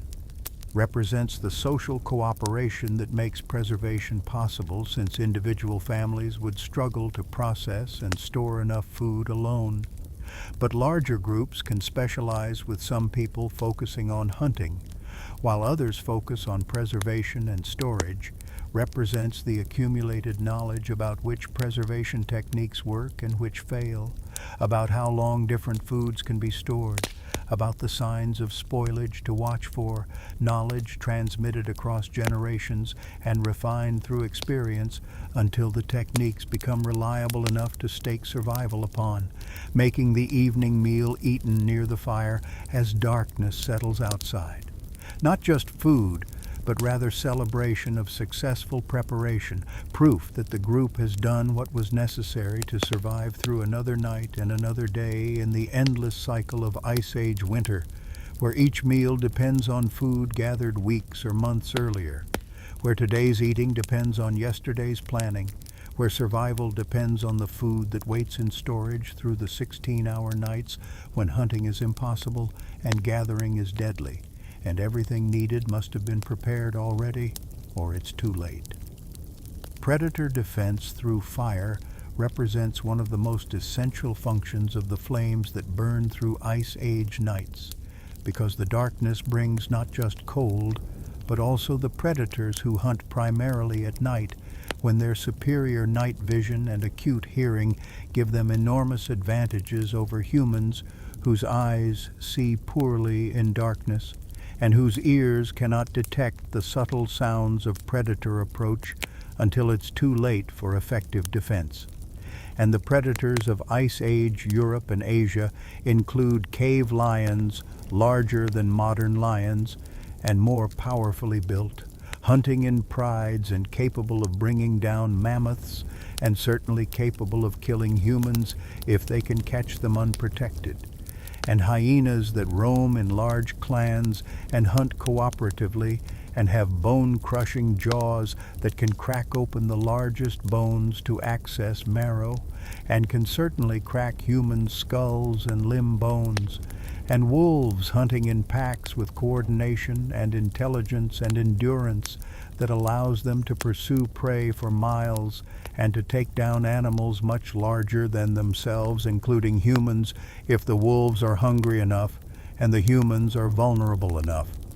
These predators are drawn to human settlements by the smell of stored food, by the scent of blood from butchered animals, by the cooking meat, and the presence of vulnerable prey in the form of children and elderly who cannot run fast or fight effectively. And without effective defense, human settlements would be constantly raided, would lose stored food to scavengers, would suffer attacks on individuals who ventured outside or who slept in exposed positions, would find survival impossible in landscapes where they shared territory with predators who were faster, stronger, better armed with natural weapons of teeth and claws, and better adapted to hunting in the darkness. Fire creates barrier that predators will not cross because the flames represent unknown danger, represent pain from the heat, represent something outside predator experience that triggers instinctive avoidance. And archaeological evidence shows that humans have used fire for hundreds of thousands of years, partly for this protective function. That control of fire correlates with human expansion into territories occupied by dangerous predators, that fire enabled humans to survive in environments that would otherwise have been too dangerous for a relatively slow, relatively weak primate with minimal natural weapons. The fire burning in the shelter's hearth creates light that extends 15 or 20 feet beyond the entrance, creating illuminated zone around the shelter opening where any predator approaching would be visible, would lose the advantage of darkness and stealth that makes their hunting possible. And predators avoid these lit zones, avoid exposing themselves in light where they lose their primary hunting advantages. And this means the fire creates defensible perimeter, creates space where humans are safe from predator attack, where children can sleep without constant guard, where the group can focus on maintaining warmth and social bonds rather than having to maintain constant armed defense against predator raids. The sounds from outside during the night include predator calls, the howling of wolf packs communicating across miles, the roaring of cave lions marking territory and calling to pride members, the whooping calls of hyenas announcing kills or coordinating hunts, and these sounds remind the group that predators are active in the darkness beyond the firelight, are hunting through the same landscape where humans hunt during daylight, are competitors for the same resources and potential threats to human life. And the sounds make the fire's protection tangible, make the flames feel like the barrier between safety and danger that they truly are. Occasionally, predators approach closer, drawn by smell of food or by curiosity about the unusual light, and the watchers near the entrance hear sounds of movement outside, hear the crunch of snow under heavy paws, hear the panting of breath, hear perhaps the low growl of a predator investigating the shelter, and the response is immediate, with watchers adding wood to fire to make flames burn brighter and higher, to send more light out into the darkness, and sometimes throwing burning branches out through the entrance toward where the sounds come from, creating temporary flare of light and movement that frightens predators away, and if necessary, watchers wake others, and several people take spears and stand near entrance, ready to defend if predator is bold enough or hungry enough to push past the fire barrier. Though this is rare because fire defense is generally effective and predators learn to avoid human settlements where fire burns through the night. The fire's effectiveness as predator defense depends on maintaining flames through all hours of darkness, because letting fire die even briefly would remove the protective barrier, would allow predators to approach in darkness, would create vulnerability exactly when humans are least able to defend themselves, during deep night when most people sleep and alertness is lowest and reaction time is slowest. And this requirement for constant fire means that predator defense is one of the primary reasons that fire maintenance receives such careful attention, that watch rotations ensure someone is always awake to tend flames, that running out of fuel during the night is considered crisis, that threatens not just warmth, but survival itself. Archaeological evidence of predator remains near human sites shows the relationship between humans and predators during Ice Age, shows evidence of predators killed by humans, probably in defense of settlements or while hunting, shows gnaw marks on human food, remains indicating that predators scavenged from human kill sites when they could, shows the territorial overlap between humans and carnivores who competed for the same prey animals, shows that human survival required constant vigilance against predator threats and that successful groups maintained defenses that prevented most predator attacks while accepting that some encounters were inevitable. The psychological security that fire provides against predators is as important as the physical barrier, because without fire, humans in shelter would lie awake through the darkness listening to predator calls, listening for sounds of approach, maintaining constant high-stress vigilance that would prevent rest and exhaust people mentally and emotionally, even if no actual attacks occurred, while with fire, people can sleep relatively peacefully, can trust that predators will stay beyond the light, can rest while watchers maintain the barrier, can reserve their fear and stress responses for genuine emergencies rather than maintaining constant high alert through every hour of every night. Children learn about predators from early age, learn the sounds of different predator calls and what they mean,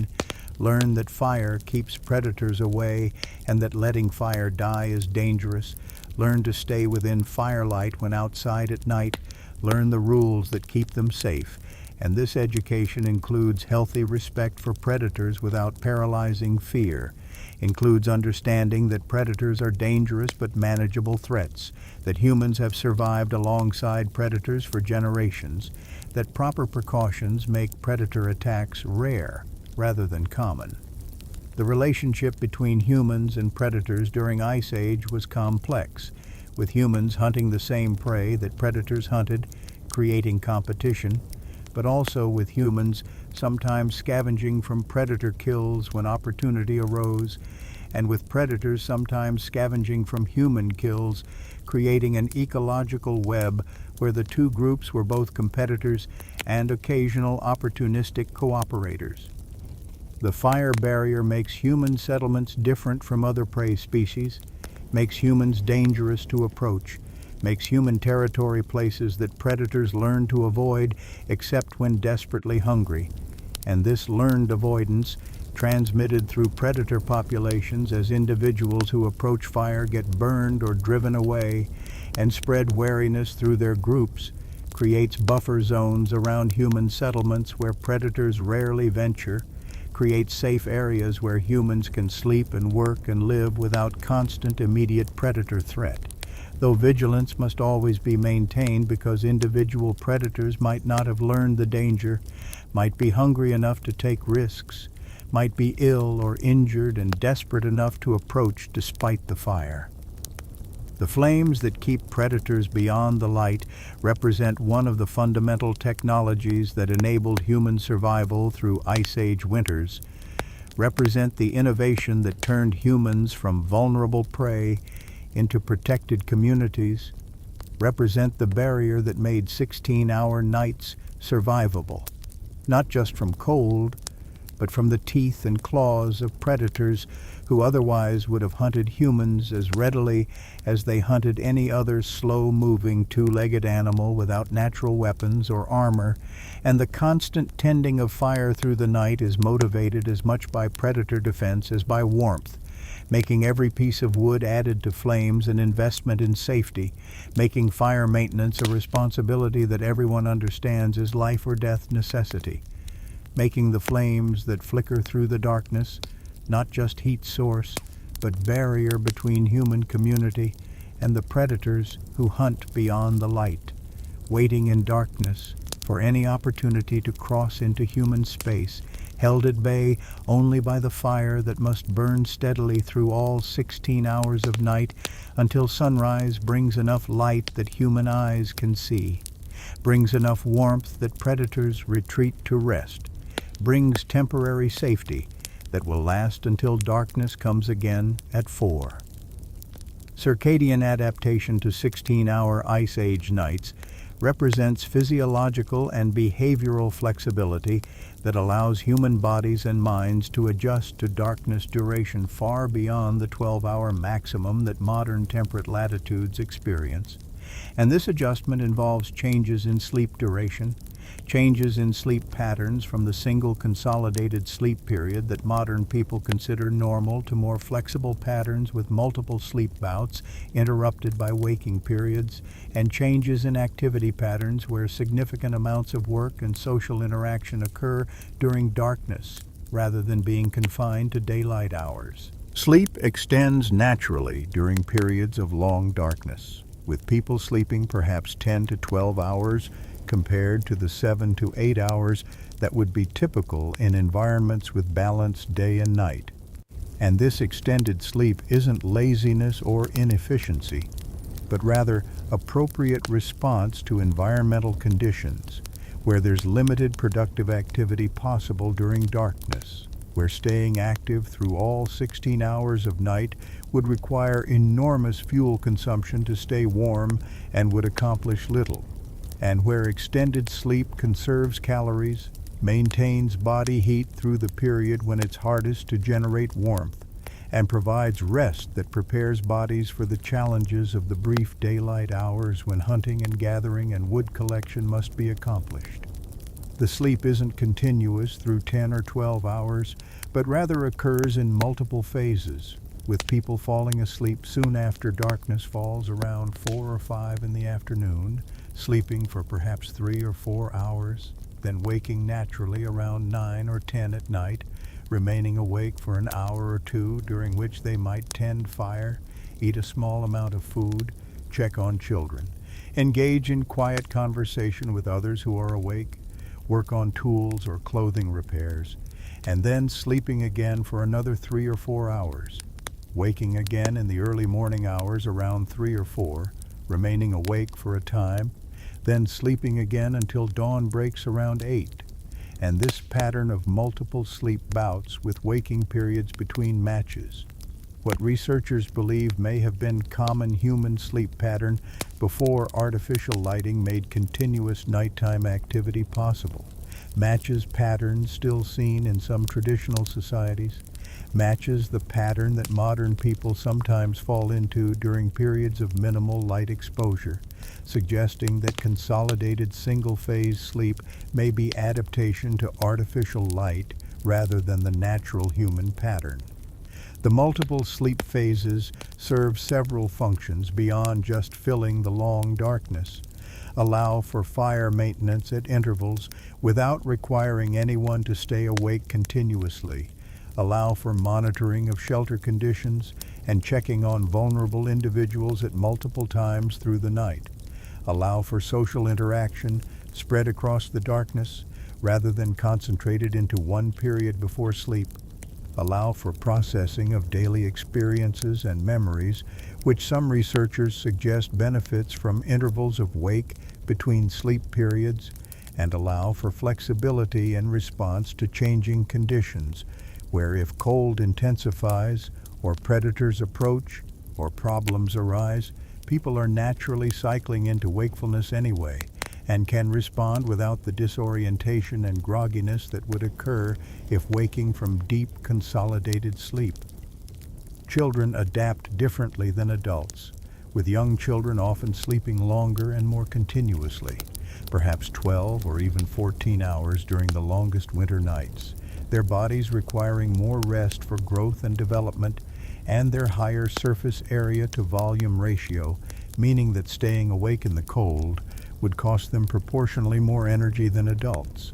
making extended sleep more efficient for maintaining health through the winter.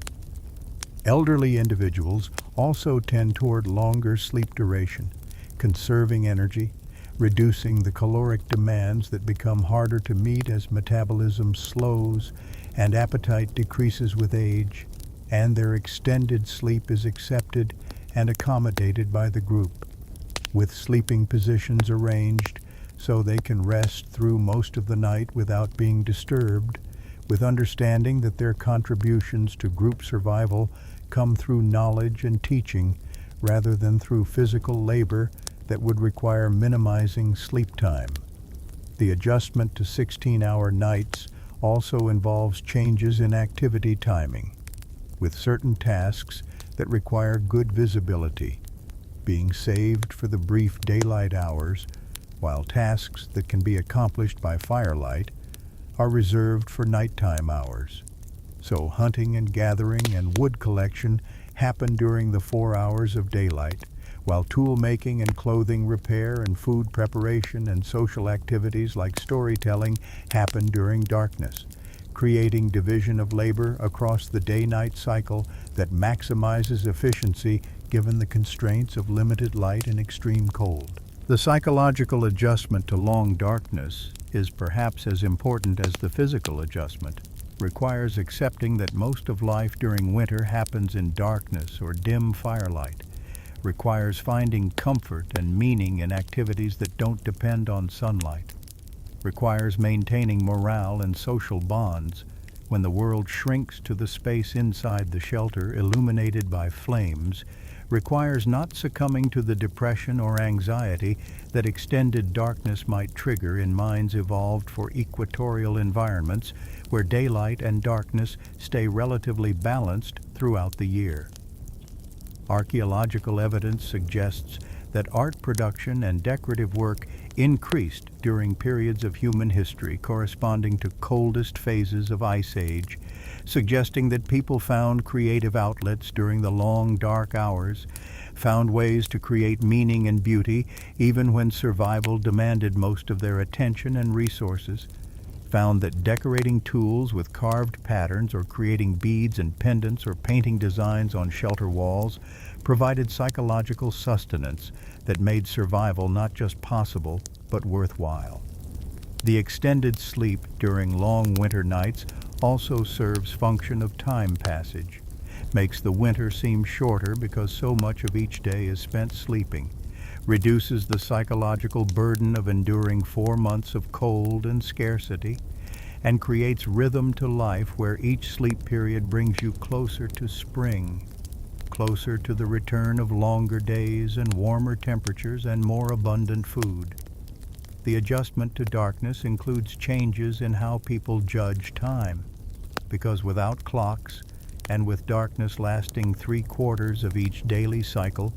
time becomes measured more by activities and social rhythms than by position of sun, becomes measured by fire feeding cycles, by sleep-wake cycles, by the progression of tasks through the evening, by the rotation of watch duties, creating time sense based on internal rhythms and social patterns rather than external light cues. And this flexible time sense serves the group well during winter, when rigid schedules would be impossible to maintain and unnecessary, since all activities are adapted to the constraints of darkness and cold anyway. The eyes themselves adjust somewhat to extended darkness, with pupils dilating to maximize light capture, with increased production of rhodopsin, the light-sensitive pigment in rod cells that enables night vision, with behavioral adaptations like not looking directly at fire, which would destroy night adaptation, but rather looking slightly to the side when scanning darkness beyond the firelight, using peripheral vision, which is more sensitive to dim light than central vision, and these adjustments improve ability to see in dim firelight, improve ability to detect movement in shadows beyond the flames, improve capacity to navigate shelter and complete tasks with minimal light. Though human night vision never approaches the capabilities of nocturnal predators, and humans remain fundamentally diurnal species, managing to survive through nighttime periods rather than thriving during darkness, the way true nocturnal animals do.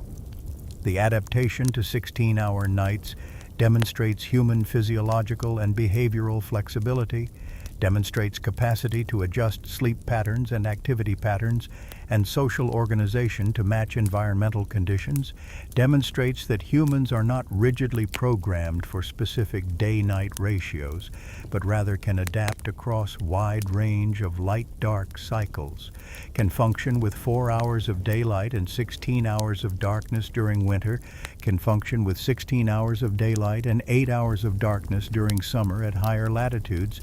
can adjust circadian rhythms and sleep architecture and activity patterns to match whatever conditions they face. And this flexibility represents one of the key traits that enabled human survival and expansion across such diverse environments during Ice Age, enabled populations to persist through extreme seasonal variations, enabled communities to survive at latitudes where winter darkness extends far beyond what equatorial ancestors ever experienced, making the eyes that adjust to longer dark and the bodies that extend sleep through extended darkness, and the minds that accept and adapt to life in firelight, not just temporary adjustments, but fundamental demonstrations of human capacity to survive through cultural and behavioral adaptation, rather than through specialized biological adaptation. To modify behavior, rather than waiting for evolutionary changes. To learn and transmit and improve adaptations across generations, making extended Ice Age winter nights survivable through flexibility and learning rather than through genetic changes, making 16 hours of darkness at 30 below zero just another challenge that human ingenuity and cooperation and accumulated knowledge could overcome. Cultural transmission during darkness represents one of the most important survival functions of the long Ice Age nights, because the 16 hours between sunset at 4 and sunrise at 8 provide time that cannot be spent hunting or gathering in the dangerous cold and dark, but that can be devoted to the transfer of knowledge from elders who have survived many winters to younger people who need to learn the techniques and information that will enable their own survival. And this knowledge transfer happens primarily through storytelling, through narratives that encode survival information in memorable form, that attach crucial facts to engaging plots and characters, that make the transmission of complex information possible in societies without writing systems where all knowledge must be carried in human memory and passed mouth to ear across generations. An elder sits near the fire with 5 children gathered close, their faces lit by flickering flames,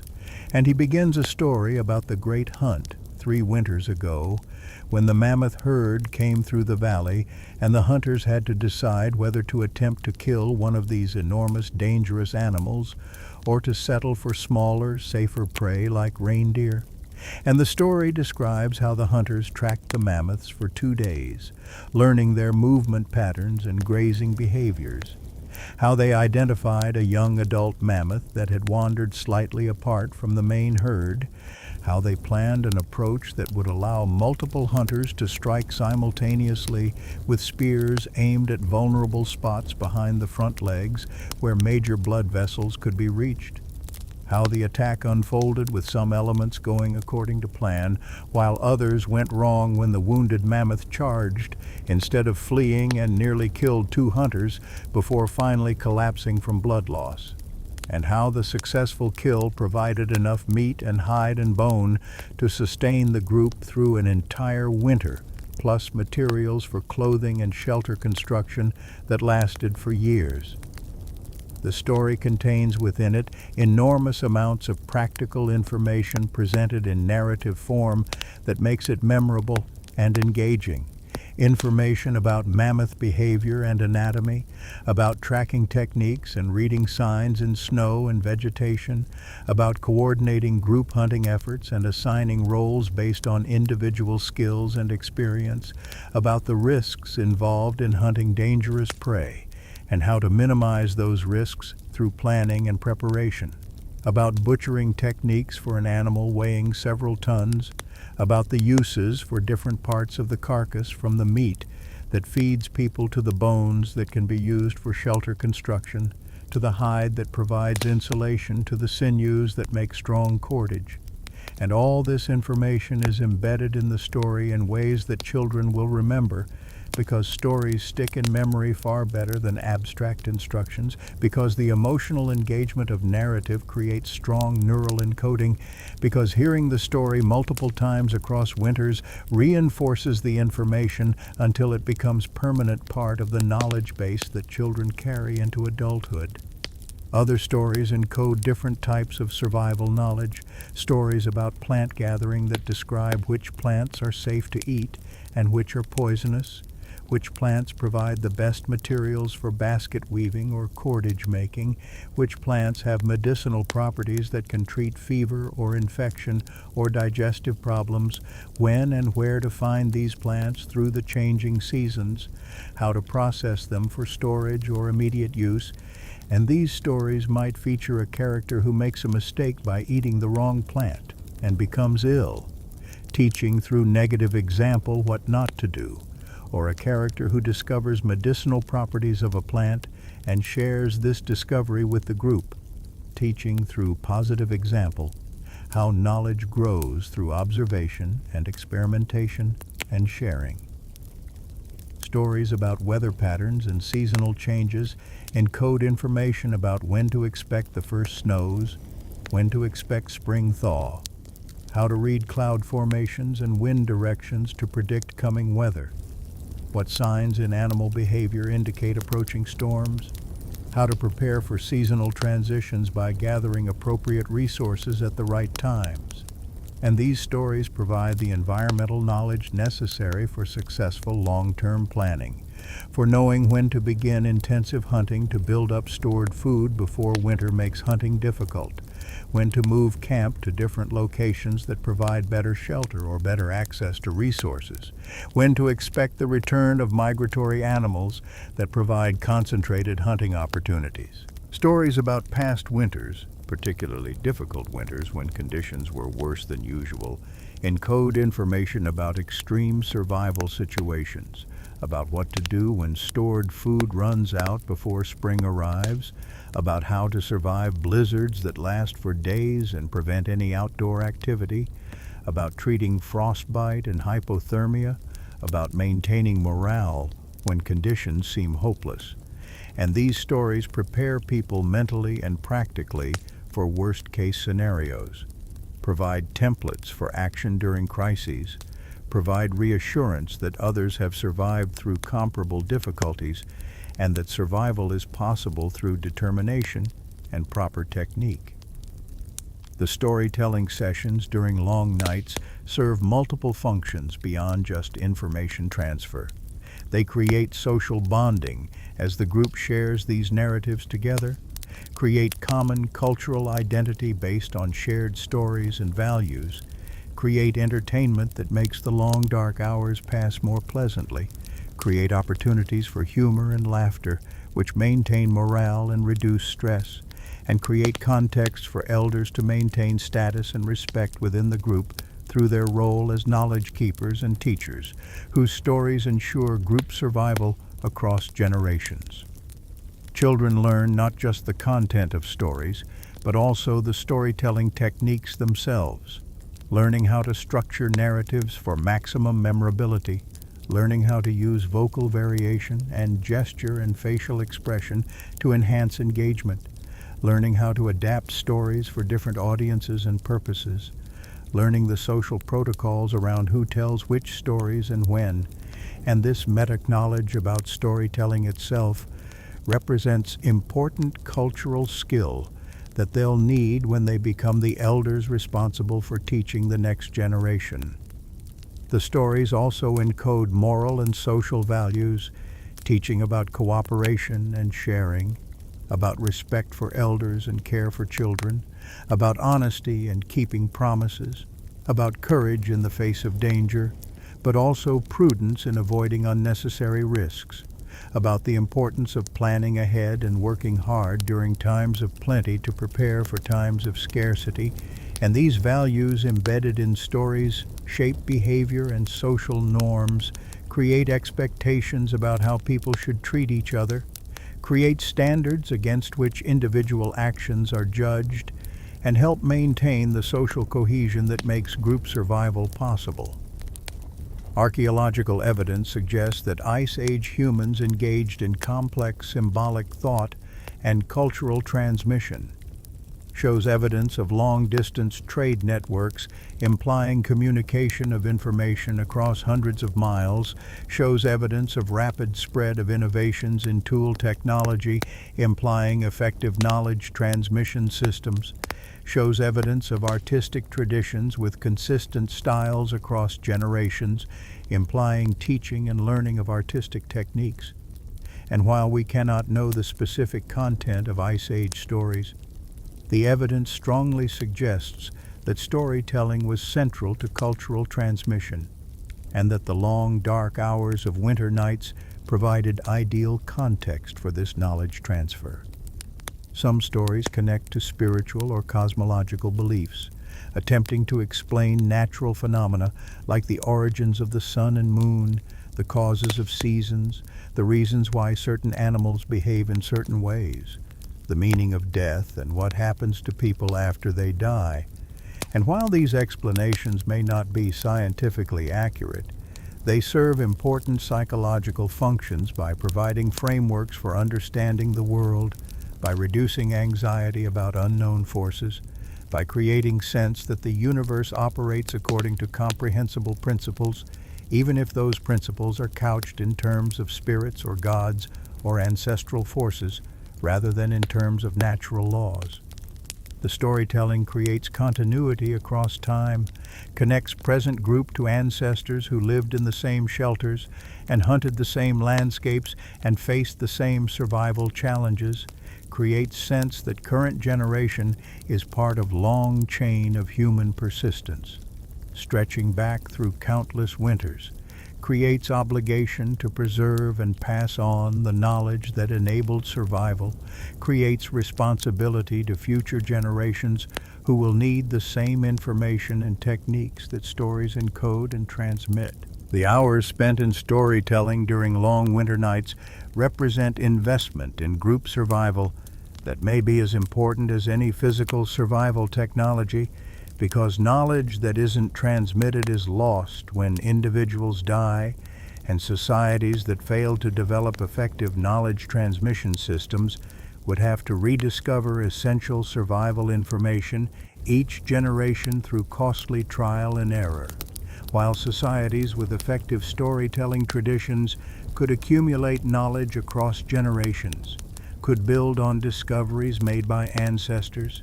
could develop increasingly sophisticated understanding and techniques, because each generation started with the knowledge base inherited from previous generations rather than starting from zero. The stories that fill the hours of Ice Age winter nights transform time that might otherwise feel empty or oppressive into productive educational time,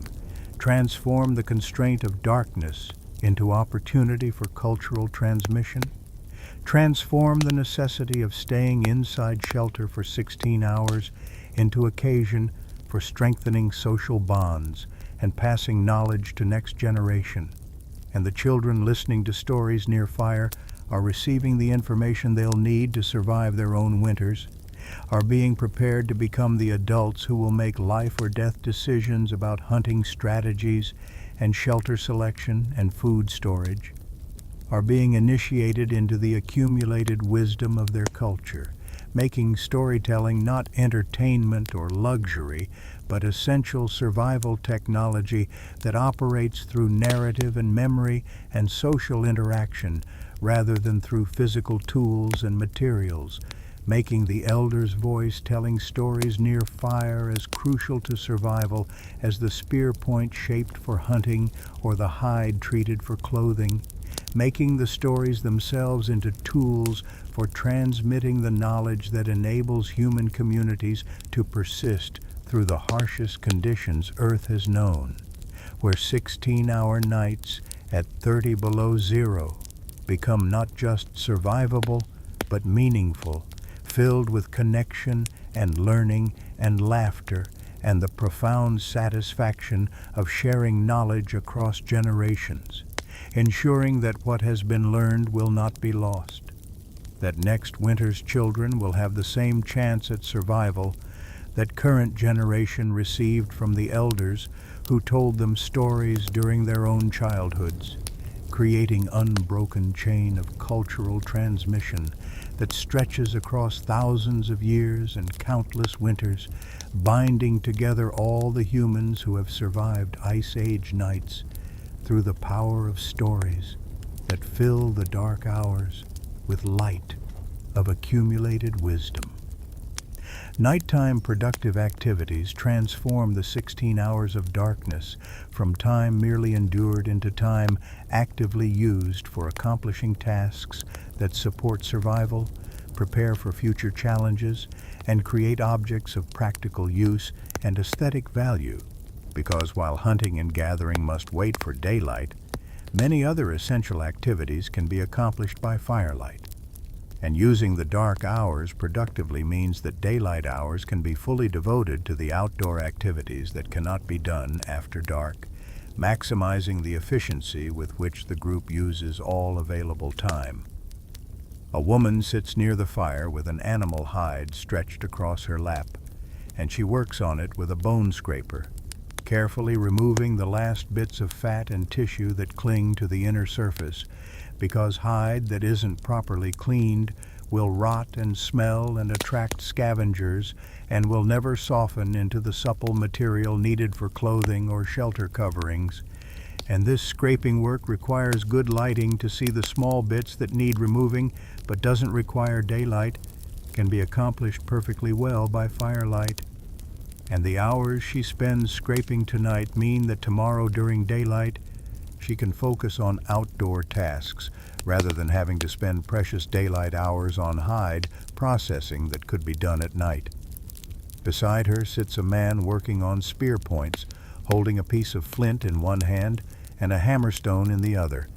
and he carefully strikes the flint at precise angles to remove flakes, gradually shaping the stone into the sharp point that will tip a spear shaft. And this work requires intense concentration and good light to see the fine details of stone structure that determine where fractures will run when the stone is struck.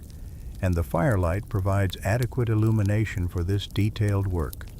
while the long, quiet hours of night provide the uninterrupted time needed to complete the careful sequential steps that transform raw stone into finished tool. Another woman softens a hide that has dried stiff, working it with her hands, pulling and stretching and flexing, working in the mixture of brains and fat that will penetrate the hide structure and make it permanently soft and pliable. And this work is repetitive and time-consuming, requires perhaps 2 or 3 hours of constant manipulation for a single hide, and doing this work at night while sitting near fire and participating in conversation with others makes the time pass more pleasantly than if she had to work in isolation. And the warmth from the fire keeps her hands warm enough to continue the work, despite the cold that would otherwise make her hands stiff and clumsy. A young man works on carving decorative patterns into a bone tool, using a sharp flint burin to score lines and curves into the hard surface, creating patterns that may be purely aesthetic or may encode information about the owner or the tool's purpose. or may represent symbolic content with spiritual or social meaning, and this work serves no immediate survival function, but creates objects of beauty that enrich life beyond mere subsistence, that provide evidence of human capacity for aesthetic appreciation and creative expression even in the harsh conditions of Ice Age winter, that give people something beautiful to look at and hold, that create satisfaction beyond the satisfaction of successful survival. Archaeological evidence from Ice Age sites shows bone tools with intricate carved decorations, shows cave walls painted with elaborate animal images and abstract symbols, shows small sculptures of humans and animals carved from ivory or stone, shows beads and pendants created for personal adornment, all suggesting that Ice Age humans devoted significant time and effort to creating art and decorated objects, and the long dark hours of winter nights would have provided ideal time for this work, would have allowed artisans to focus on detailed, careful work without the pressure of needing to accomplish survival-critical outdoor tasks. Tool maintenance represents another category of nighttime work, with people sharpening stone blades that have dulled through use, replacing broken handles on axes and scrapers, checking cordage for wear and replacing sections that have weakened, organizing toolkits and ensuring all necessary implements are functional and ready for use. And this maintenance work prevents tool failures during critical moments when a broken spear shaft or dull scraper edge could mean the difference between successful hunt and dangerous failure, between adequate clothing preparation and inadequate insulation, between successful survival and dangerous vulnerability. Clothing repair happens constantly during winter because the extreme conditions wear on garments, cause tears and separated seams, cause hide to stiffen or fur to mat,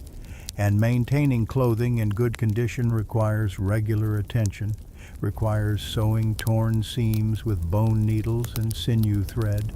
requires treating hides with fat to restore flexibility, requires combing and treating furs to prevent matting and maintain insulating properties. And this work done by firelight during evening hours ensures that everyone's clothing remains functional, prevents small problems from becoming major failures, maintains the insulation systems that keep everyone alive through the cold nights. Food preparation for the next day often happens during evening hours, with dried meat being softened by heating near fire, with roots being prepared for morning cooking, with portions being distributed from storage areas into containers ready for morning meal, and this advanced preparation makes morning routines more efficient, allows people to eat soon after waking without having to spend time on food preparation when they're hungry and cold and eager to begin the day's activities. The productive nighttime work creates sense of accomplishment and purpose, makes people feel that they're actively contributing to group survival rather than passively waiting for dawn, maintains morale by keeping hands and minds occupied with meaningful tasks, and creates social atmosphere where people work together near fire, sharing space and warmth and conversation while completing their individual tasks, creating combination of productive work and social bonding that characterizes successful group functioning. Children observe and learn from these nighttime work sessions, watching how adults complete various tasks, learning techniques through observation, and sometimes through direct instruction when an adult takes time to show a child how to hold a hide scraper, or how to strike flint, or how to sew with sinew thread. And this apprenticeship-style learning during the long hours near fire provides education in practical skills that children will need as adults, creates competency across wide range of survival-relevant techniques, ensures that knowledge isn't held only by a few specialists, but is distributed across the group so that many people can accomplish most essential tasks. The nighttime work also creates opportunities for innovation and experimentation, for trying new techniques or designs without the pressure of needing immediate success. For testing whether a different approach to hide processing or stone tool making might work better than traditional methods, for developing the small improvements and refinements that gradually make techniques more efficient and effective across generations.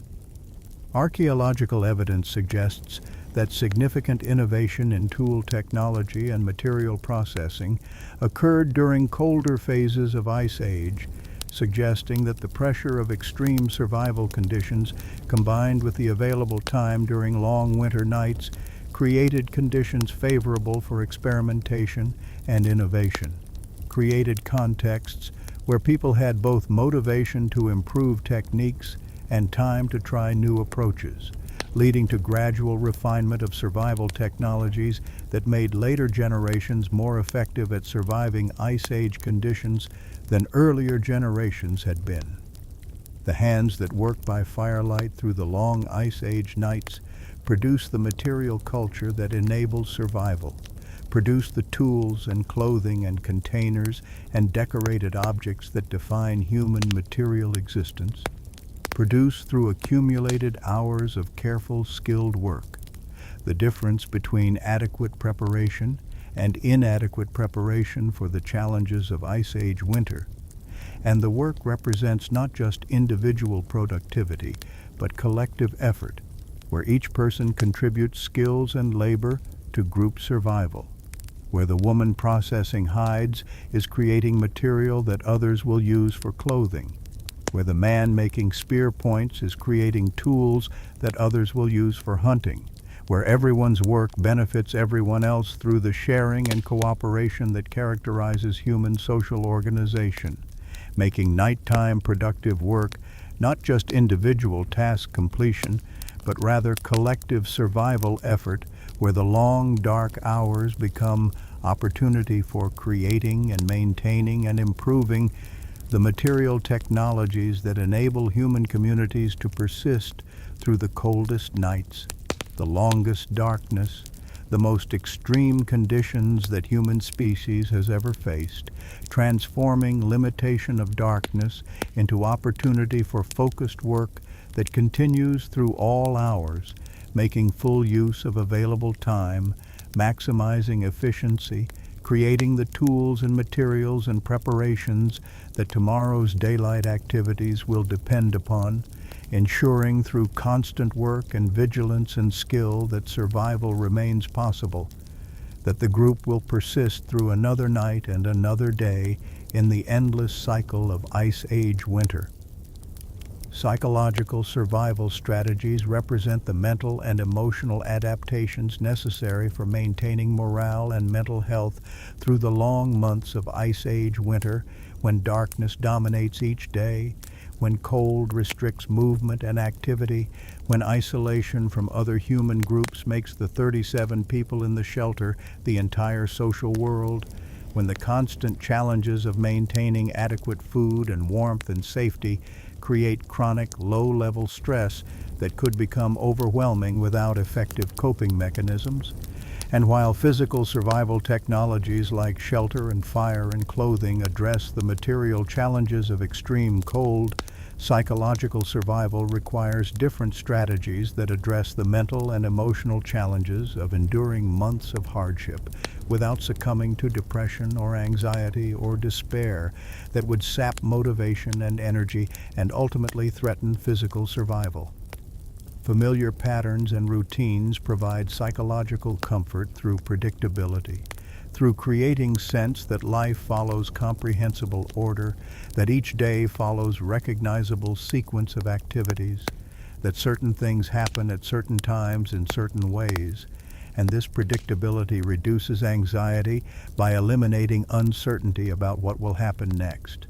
creates mental space for dealing with genuine challenges rather than having to constantly process novel situations, and allows people to operate on autopilot for routine activities, conserving mental energy for situations that genuinely require creative problem-solving or difficult decisions. The evening routine follows the same pattern each night, with people gathering as darkness falls, with fire being built up to provide warmth and light through the coming hours, with evening meal being prepared and distributed according to familiar procedures, with sleeping areas being arranged in their customary configuration, with watch shifts beginning according to the informal but consistent rotation that everyone understands. And this sameness, night after night, creates comfort, creates sense that tonight will be like last night, and tomorrow night will be like tonight, creates stability in a world where weather and food availability and predator threats create constant uncertainty,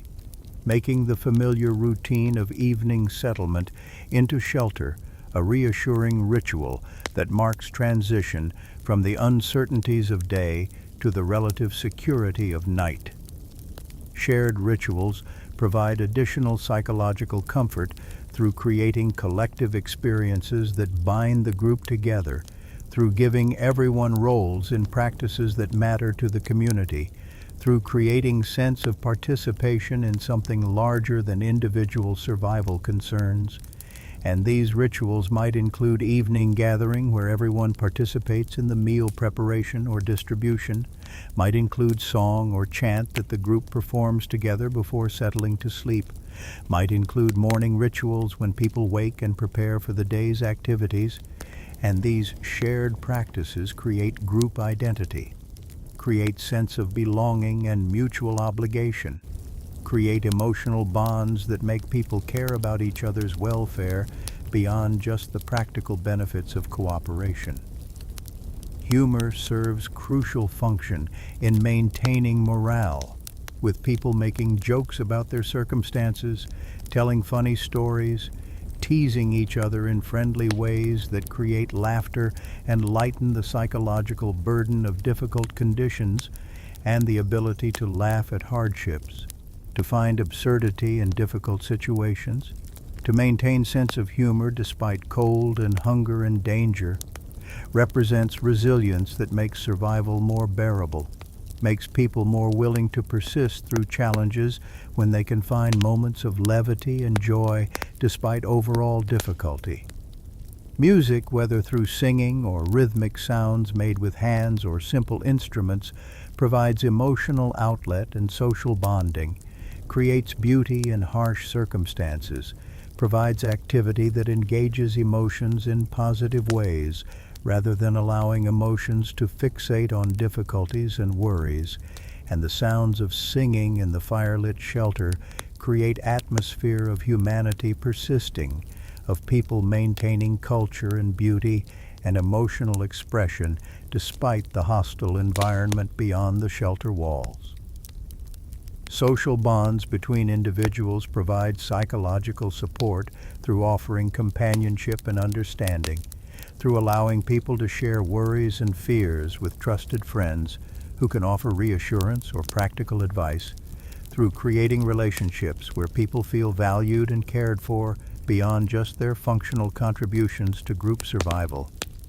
And these bonds mean that psychological challenges aren't faced alone, that someone struggling with fear or sadness or stress has others who notice and care and offer support, making the group function as mutual psychological support network where everyone looks out for everyone else's mental and emotional well-being. The presence of children provides psychological benefit to adults by offering hope for the future, by creating motivation to persist because giving up would mean abandoning children to die, by providing opportunities for play and laughter and the simple joy of watching children learn and grow, and children's resilience and ability to find fun even in difficult circumstances can inspire adults to maintain similar attitudes, can remind adults that life contains more than just survival struggles, that even in Ice Age winter there are moments of beauty and connection and joy worth experiencing. Elders provide psychological benefit through their calm demeanor born of having survived many previous winters, through their reassurance based on experience that current difficulties will pass as previous difficulties have passed, through their role as living proof that survival is possible, that people have endured through comparable challenges and emerged successfully, and their stories of past survival provide templates for current survival, provide confidence that the group possesses the knowledge and skills necessary to persist through whatever challenges arise. The psychological comfort of adequate physical preparation provides enormous relief from anxiety because knowing that food stores are adequate, that clothing is in good repair, that shelter is solid, that firewood is stockpiled, that tools are functional, creates sense of control over circumstances, reduces the fear that comes from feeling unprepared or vulnerable, allows people to face challenges with confidence rather than terror. Making the physical preparations for winter serve dual purpose of both materially enabling survival and psychologically reassuring people that survival is achievable. Archaeological evidence suggests that Ice Age humans maintained rich cultural and social lives, shows evidence of artistic creation and symbolic expression that goes far beyond minimum necessary for survival, shows evidence of long-distance trade and communication, implying social networks extending beyond immediate group, shows evidence of care for injured and elderly individuals, implying social values that prioritized group welfare over simple efficiency. And all this suggests that Ice Age humans developed sophisticated psychological and social coping strategies that enabled them not just to survive, but to maintain quality of life and human dignity and cultural richness despite extremely challenging environmental conditions. The acceptance of circumstances that cannot be changed provides psychological freedom from constant frustration and anger, creates ability to focus energy on things that can be influenced rather than wasting energy railing against unchangeable realities like the cold or the darkness or the scarcity of winter. And this acceptance doesn't mean passivity or helplessness, but rather clear-eyed recognition of what is possible and what isn't, combined with determination to do everything possible within the constraints that exist, making acceptance not giving up, but rather focusing effort effectively. The transformation of necessary activities into opportunities for social bonding and skill development changes their psychological meaning from burdens to be endured into activities with positive value, so that hide processing isn't just tedious necessary work, but also opportunity to sit near fire with friends and talk while working. Tool making isn't just production of necessary implements, but also opportunity to practice and improve skills and create beautiful objects. Food preparation isn't just necessary provisioning, but also opportunity for sharing and caring for each other. Reframing survival activities as valuable social and personal experiences rather than just obligations. The comfort found in familiar patterns represents adaptation as important as any physical survival technology, represents recognition that human survival depends on maintaining not just physical function, but also mental health and emotional stability and social cohesion, represents understanding that people who lose hope or succumb to despair will stop performing the actions necessary for physical survival, making psychological survival prerequisite for physical survival, making the familiar routines and shared rituals and humor and music and social bonds and all the other strategies for maintaining morale and mental health as essential to surviving Ice Age winter as fire and clothing and stored food, making the comfort found in familiar patterns the psychological equivalent of the physical warmth found in layered furs, the internal stability that enables people to face external challenges, the mental and emotional foundation on which successful survival is built, ensuring that people persist through the long months, not just physically surviving, but mentally and emotionally intact, ready to face another day and another night with determination and hope, and the confidence that comes from familiar patterns providing structure and meaning and comfort through the darkest, coldest, longest nights, making survival not just possible but bearable, not just physical persistence but human flourishing, despite adversity, maintaining humanity and culture and joy even when living through conditions that would seem to allow only for grim, desperate focus on bare survival, proving that humans are capable of not just surviving but thriving, of maintaining rich social and cultural lives even in Earth's harshest environments, of finding comfort and meaning and purpose even in the 16-hour Ice Age nights when darkness and cold seem to dominate everything. But humans gather near fire in familiar patterns and create warmth, both physical and psychological, that makes survival not just achievable but worth achieving. Preparation for daylight represents the transition from night survival mode to day activity mode, marks the shift from the relatively passive activities of maintaining warmth and shelter during darkness to the active tasks of gathering resources and hunting and preparing for the next night's survival needs. And this transition requires both physical preparations and mental shifts as people move from the intimacy and confinement of nighttime shelter living to the exposure and activity of daylight operations in the frozen landscape beyond the shelter. The first hints of approaching dawn appear around 7 in the morning, not as direct sunlight, but as gradual lightening of the sky visible through gaps around the entrance windscreen, and the people who are awake notice this subtle change, this first indication that the 16-hour night is finally approaching its end, and they begin waking others with quiet words or gentle touches, rousing people from sleep gradually rather than abruptly, allowing the transition from sleep to wakefulness to happen naturally without the disorientation and grogginess that sudden waking would create. The fire that has been maintained through the night at moderate level to conserve fuel while still providing warmth and light is now built up with additional wood, creating stronger flames that provide more heat and more light, warming the shelter more thoroughly in preparation for the coming day when people will need to venture outside into the cold and will benefit from starting warm and creating bright light that helps with the morning preparations and that signals psychologically that day is beginning, that the active phase of the daily cycle is arriving. The morning meal is prepared from stored food, with portions of dried meat being distributed along with roots or other stored plant foods, and this meal provides the calories that will fuel the coming day's activities, provides energy for bodies that have fasted through the night and that will need strength for hunting or wood gathering or other physically demanding tasks,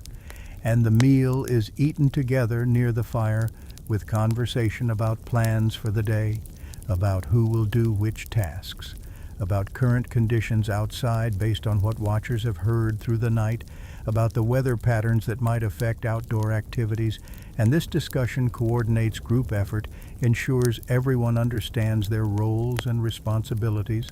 creates shared awareness of priorities and challenges. Clothing is checked and adjusted, with people tightening loose garments, adding extra layers if conditions seem particularly cold, checking that boots are properly packed with dry grass for insulation,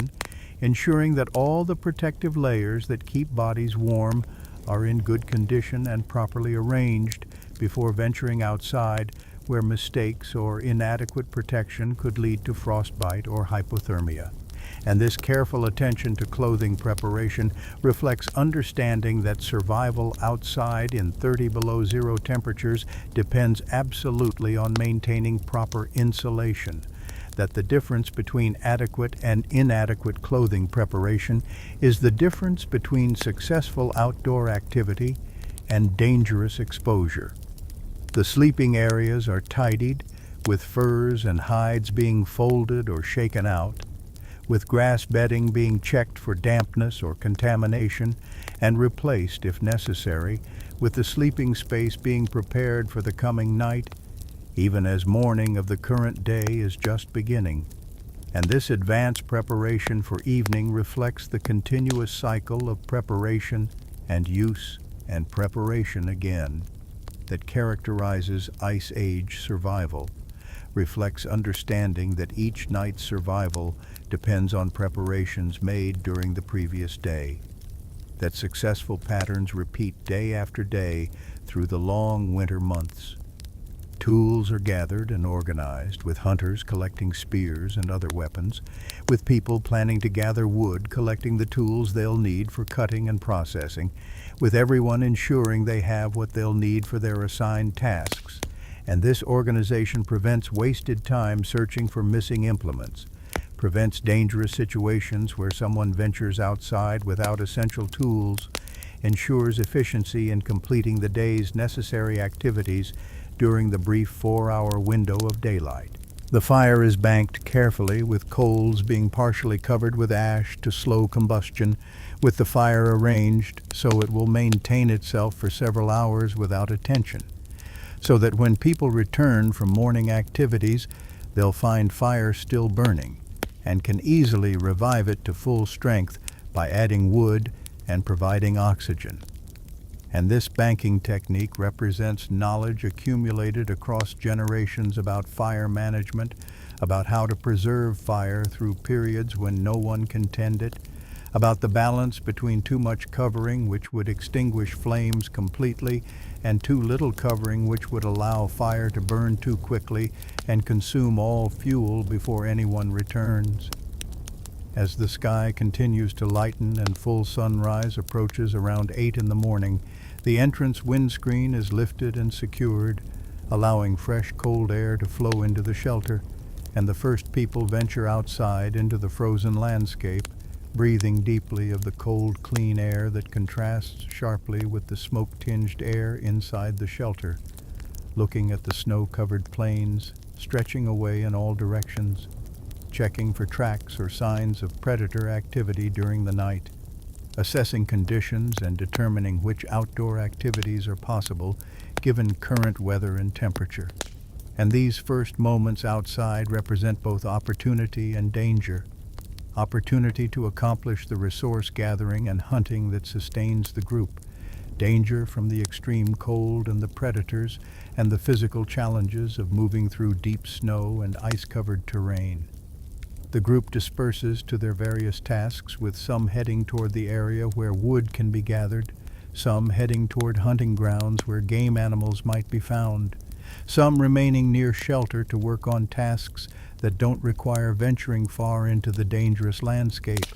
And this division of labor based on individual skills and group needs ensures that all necessary activities get accomplished during the brief daylight hours,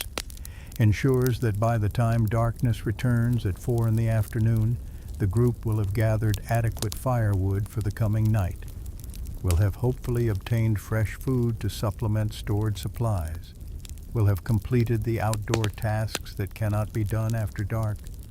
will be ready to retreat once again into the shelter for another 16-hour night of maintaining warmth and social bonds,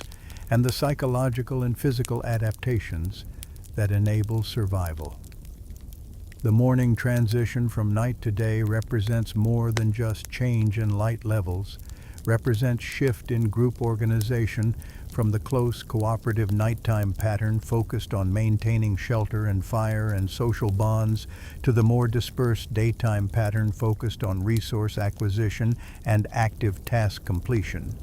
represents shift in psychological state from the inward focus of darkness to the outward focus of engaging with the external environment,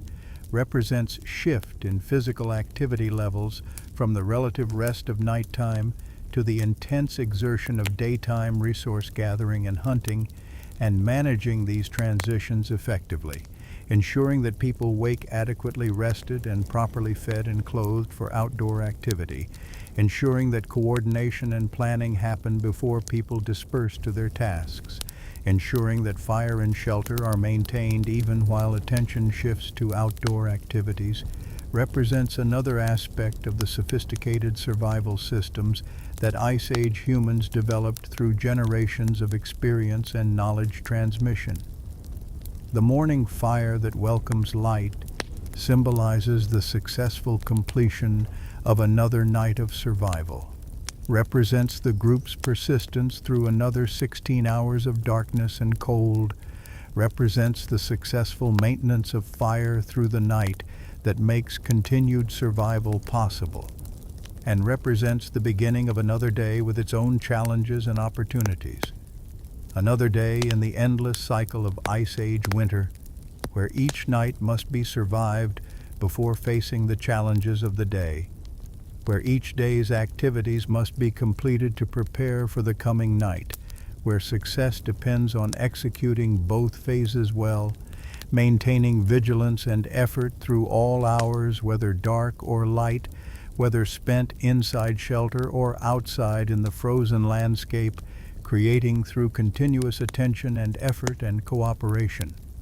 The conditions that enable human communities to persist through the coldest period Earth has known in hundreds of thousands of years, where the morning fire welcoming light represents not just the end of one night, but the beginning of preparation for the next night, the continuous cycle of survival that characterizes Ice Age winter existence. Integration and significance of Ice Age night survival reveals that persistence through 16-hour darkness at temperatures of 30 below zero or lower required not any single innovation or strategy, but rather sophisticated integrated system combining multiple technologies and social practices and accumulated knowledge transmitted across generations. And examining this integrated system demonstrates human capacity for solving environmental challenges through cultural rather than biological adaptation,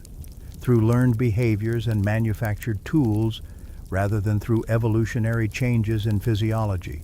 through cooperation and knowledge sharing rather than through individual toughness or competitive advantage. The shelter selection and engineering that positioned dwellings with southern exposure to capture maximum daylight warmth, that used natural rock formations for wind protection and heat retention, that modified entrances with stone walls and hide windscreens to reduce heat loss while maintaining necessary ventilation, that prepared floors with insulating grass layers to prevent ground cold from draining body heat, represented accumulated knowledge about thermodynamics and structural engineering developed through observation and experimentation across many generations, represented understanding that small differences in shelter design created large differences in survivability, represented the first human architecture specifically engineered for extreme cold environments. The fire maintenance system that required 15 to 20 pounds of dry wood through each 16-hour night, that demanded constant feeding every 1 to 2 hours, that necessitated daytime wood gathering and drying as primary survival activity, that depended on rotating watches ensuring someone always remained awake to tend flames, represented mastery of combustion technology far beyond simply creating fire, represented understanding of fuel types and burning rates and heat output optimization, represented social organization that prioritized fire maintenance above individual comfort or convenience, represented collective commitment to maintaining the life support system that made interior temperatures of 40 to 50 degrees survivable even when outside temperatures dropped to levels that would kill unprotected humans within hours. The clothing systems with 3 to 5 layers of carefully prepared hides and furs, with inner layers absorbing moisture, middle layers providing insulation, outer layers blocking wind and shedding snow, with specialized protection for extremities vulnerable to frostbite, represented textile technology as sophisticated as any developed before modern synthetic materials, represented enormous investment of labor in hide processing and garment construction, represented accumulated knowledge about material properties and layering strategies and moisture management, represented portable warmth that enabled humans to function in environments that their tropical evolved physiology should have made unsurvivable. The bedding systems with thick grass insulation underneath, preventing ground cold transfer, with hide and fur layers above trapping body heat, with strategic sleeping arrangements maximizing collective warmth through group huddling, represented understanding that survival during 10 to 12 hours of sleep required thermal protection equivalent to that needed during waking hours, represented recognition that unconscious bodies were particularly vulnerable to cold and required special protection, represented social cooperation in sleeping arrangements where vulnerable individuals received warmest positions and stronger individuals accepted colder positions for the benefit of the group as a whole. The food storage and preservation techniques that transformed autumn abundance into winter sustenance, that dried and smoked and froze meat and fish to prevent spoilage, that gathered and stored plant foods before ground froze, that rationed supplies to last through months of scarcity, represented planning abilities that required imagining future need during time of current plenty, represented delay of gratification and collective discipline, represented understanding that winter survival depended on autumn preparation, represented the cognitive sophistication necessary for long-term planning and resource management across seasons. The social organization with rotating night watches ensuring continuous fire maintenance and predator vigilance, with cooperative task division during daytime resource gathering, with shared care for children and elderly and injured, with storytelling transmitting survival knowledge across generations, with humor and music and ritual maintaining morale through months of hardship, represented recognition that individual survival was impossible without group survival, represented social bonds that made cooperation reliable and sustained, represented cultural transmission systems that preserved and accumulated knowledge rather than requiring each generation to rediscover essential information through dangerous trial and error. The psychological adaptations with circadian flexibility, allowing adjustment to 16-hour nights, with familiar routines providing comfort through predictability, with acceptance of unchangeable hardships, allowing focus on controllable factors, with ability to find meaning and joy despite difficult circumstances, represented understanding that mental health and emotional stability were prerequisites for physical survival, represented resilience that enabled persistence through months of darkness and cold and scarcity without succumbing to depression or despair that would sap motivation and energy necessary for continued survival effort. Archaeological evidence confirms that humans not only survived, but actually expanded their geographic range during the coldest phases of Ice Age, moved into northern latitudes previously uninhabited, increased population numbers despite harsh conditions, developed increasingly sophisticated tools and artistic expressions, demonstrating that Ice Age conditions challenged but did not defeat human communities, that the integrated survival systems humans developed were not barely adequate, but rather remarkably effective, enabling not just grim, desperate persistence, but actual flourishing with enough resources and security to support cultural development and artistic creation beyond minimum subsistence requirements. The transformation of night from deadly danger into survivable and even productive time represents one of humanity's great achievements, represents the moment when humans ceased to be constrained by darkness, when 16-hour nights became not insurmountable obstacles, but manageable challenges requiring appropriate preparation and cooperation, but ultimately survivable through the integrated systems that combined shelter engineering, fire mastery, insulating materials, stored food, social cooperation, cultural knowledge transmission, and psychological resilience into comprehensive approach that addressed all aspects of night survival simultaneously. What Ice Age night survival reveals about human nature and human capacity is profound. demonstrates that humans are neither strongest, nor fastest, nor best armed species, but are the most adaptable, the most capable of learning and transmitting knowledge, the most able to cooperate in large groups for extended periods, the most capable of creating tools and technologies that overcome physical limitations, the most able to modify behavior in response to environmental challenges rather than waiting for evolutionary adaptations that would take thousands of generations. And these capacities enabled survival through conditions that should have been unsurvivable, enabled persistence through environments that would have killed any other primate species, enabled the geographic expansion and population growth and cultural development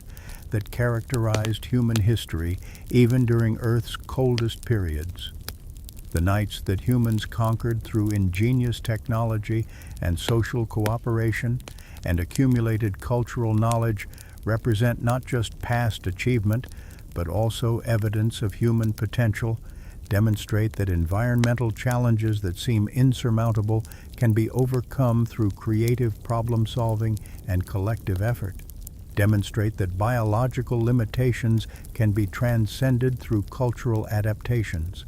demonstrate that darkness and cold and scarcity and danger do not inevitably doom human communities if those communities develop and maintain effective survival systems, and if they preserve and transmit the knowledge that makes those systems work. The 16-hour Ice Age nights at 30 below zero that human communities survived and ultimately conquered through the integrated systems of shelter, fire, clothing, bedding, stored food, social cooperation, knowledge transmission, and psychological resilience stand as testament to human ingenuity and determination and capacity for adaptation through cultural means, stand as proof that our ancestors were not primitive in their thinking or capabilities, but rather sophisticated in their understanding of environmental challenges and creative in their development of solutions, stand as inheritance that we carry forward, the genetic descendants of the people who survived those nights, carriers of the same cognitive abilities and social capacities and adaptive flexibility that enabled survival through conditions more extreme than most modern humans will ever face. And the story of how first humans survived the night during the Ice Age is ultimately a story about what makes us human, about the characteristics that define our species, about the capacities that enabled our survival and expansion and eventual dominance of diverse environments across the planet, making those long, cold, dark nights not just historical curiosity, but rather crucial formative experience that shaped human evolution and human culture, that tested human limits and demonstrated human potential, that proved that humans equipped with knowledge and cooperation and determination could survive anything the environment threw at them, could transform even the darkest, coldest nights into survivable time, could maintain humanity and culture and hope through months of hardship, could emerge from winter ready to face spring with undiminished spirit and accumulated wisdom, could pass that wisdom to next generation, ensuring that survival knowledge would not be lost, but would be preserved and improved and transmitted forward through time, creating the continuous chain of cultural transmission that connects us to those Ice Age ancestors who conquered the night through fire and shelter and cooperation and knowledge, through all the integrated systems that made survival possible, through all the ingenuity and determination and social bonds that define what it means to be human, making the story of Ice Age night survival ultimately a celebration of human capacity and human achievement and human persistence through the darkest hours, the coldest nights, the longest darkness that our species has ever known.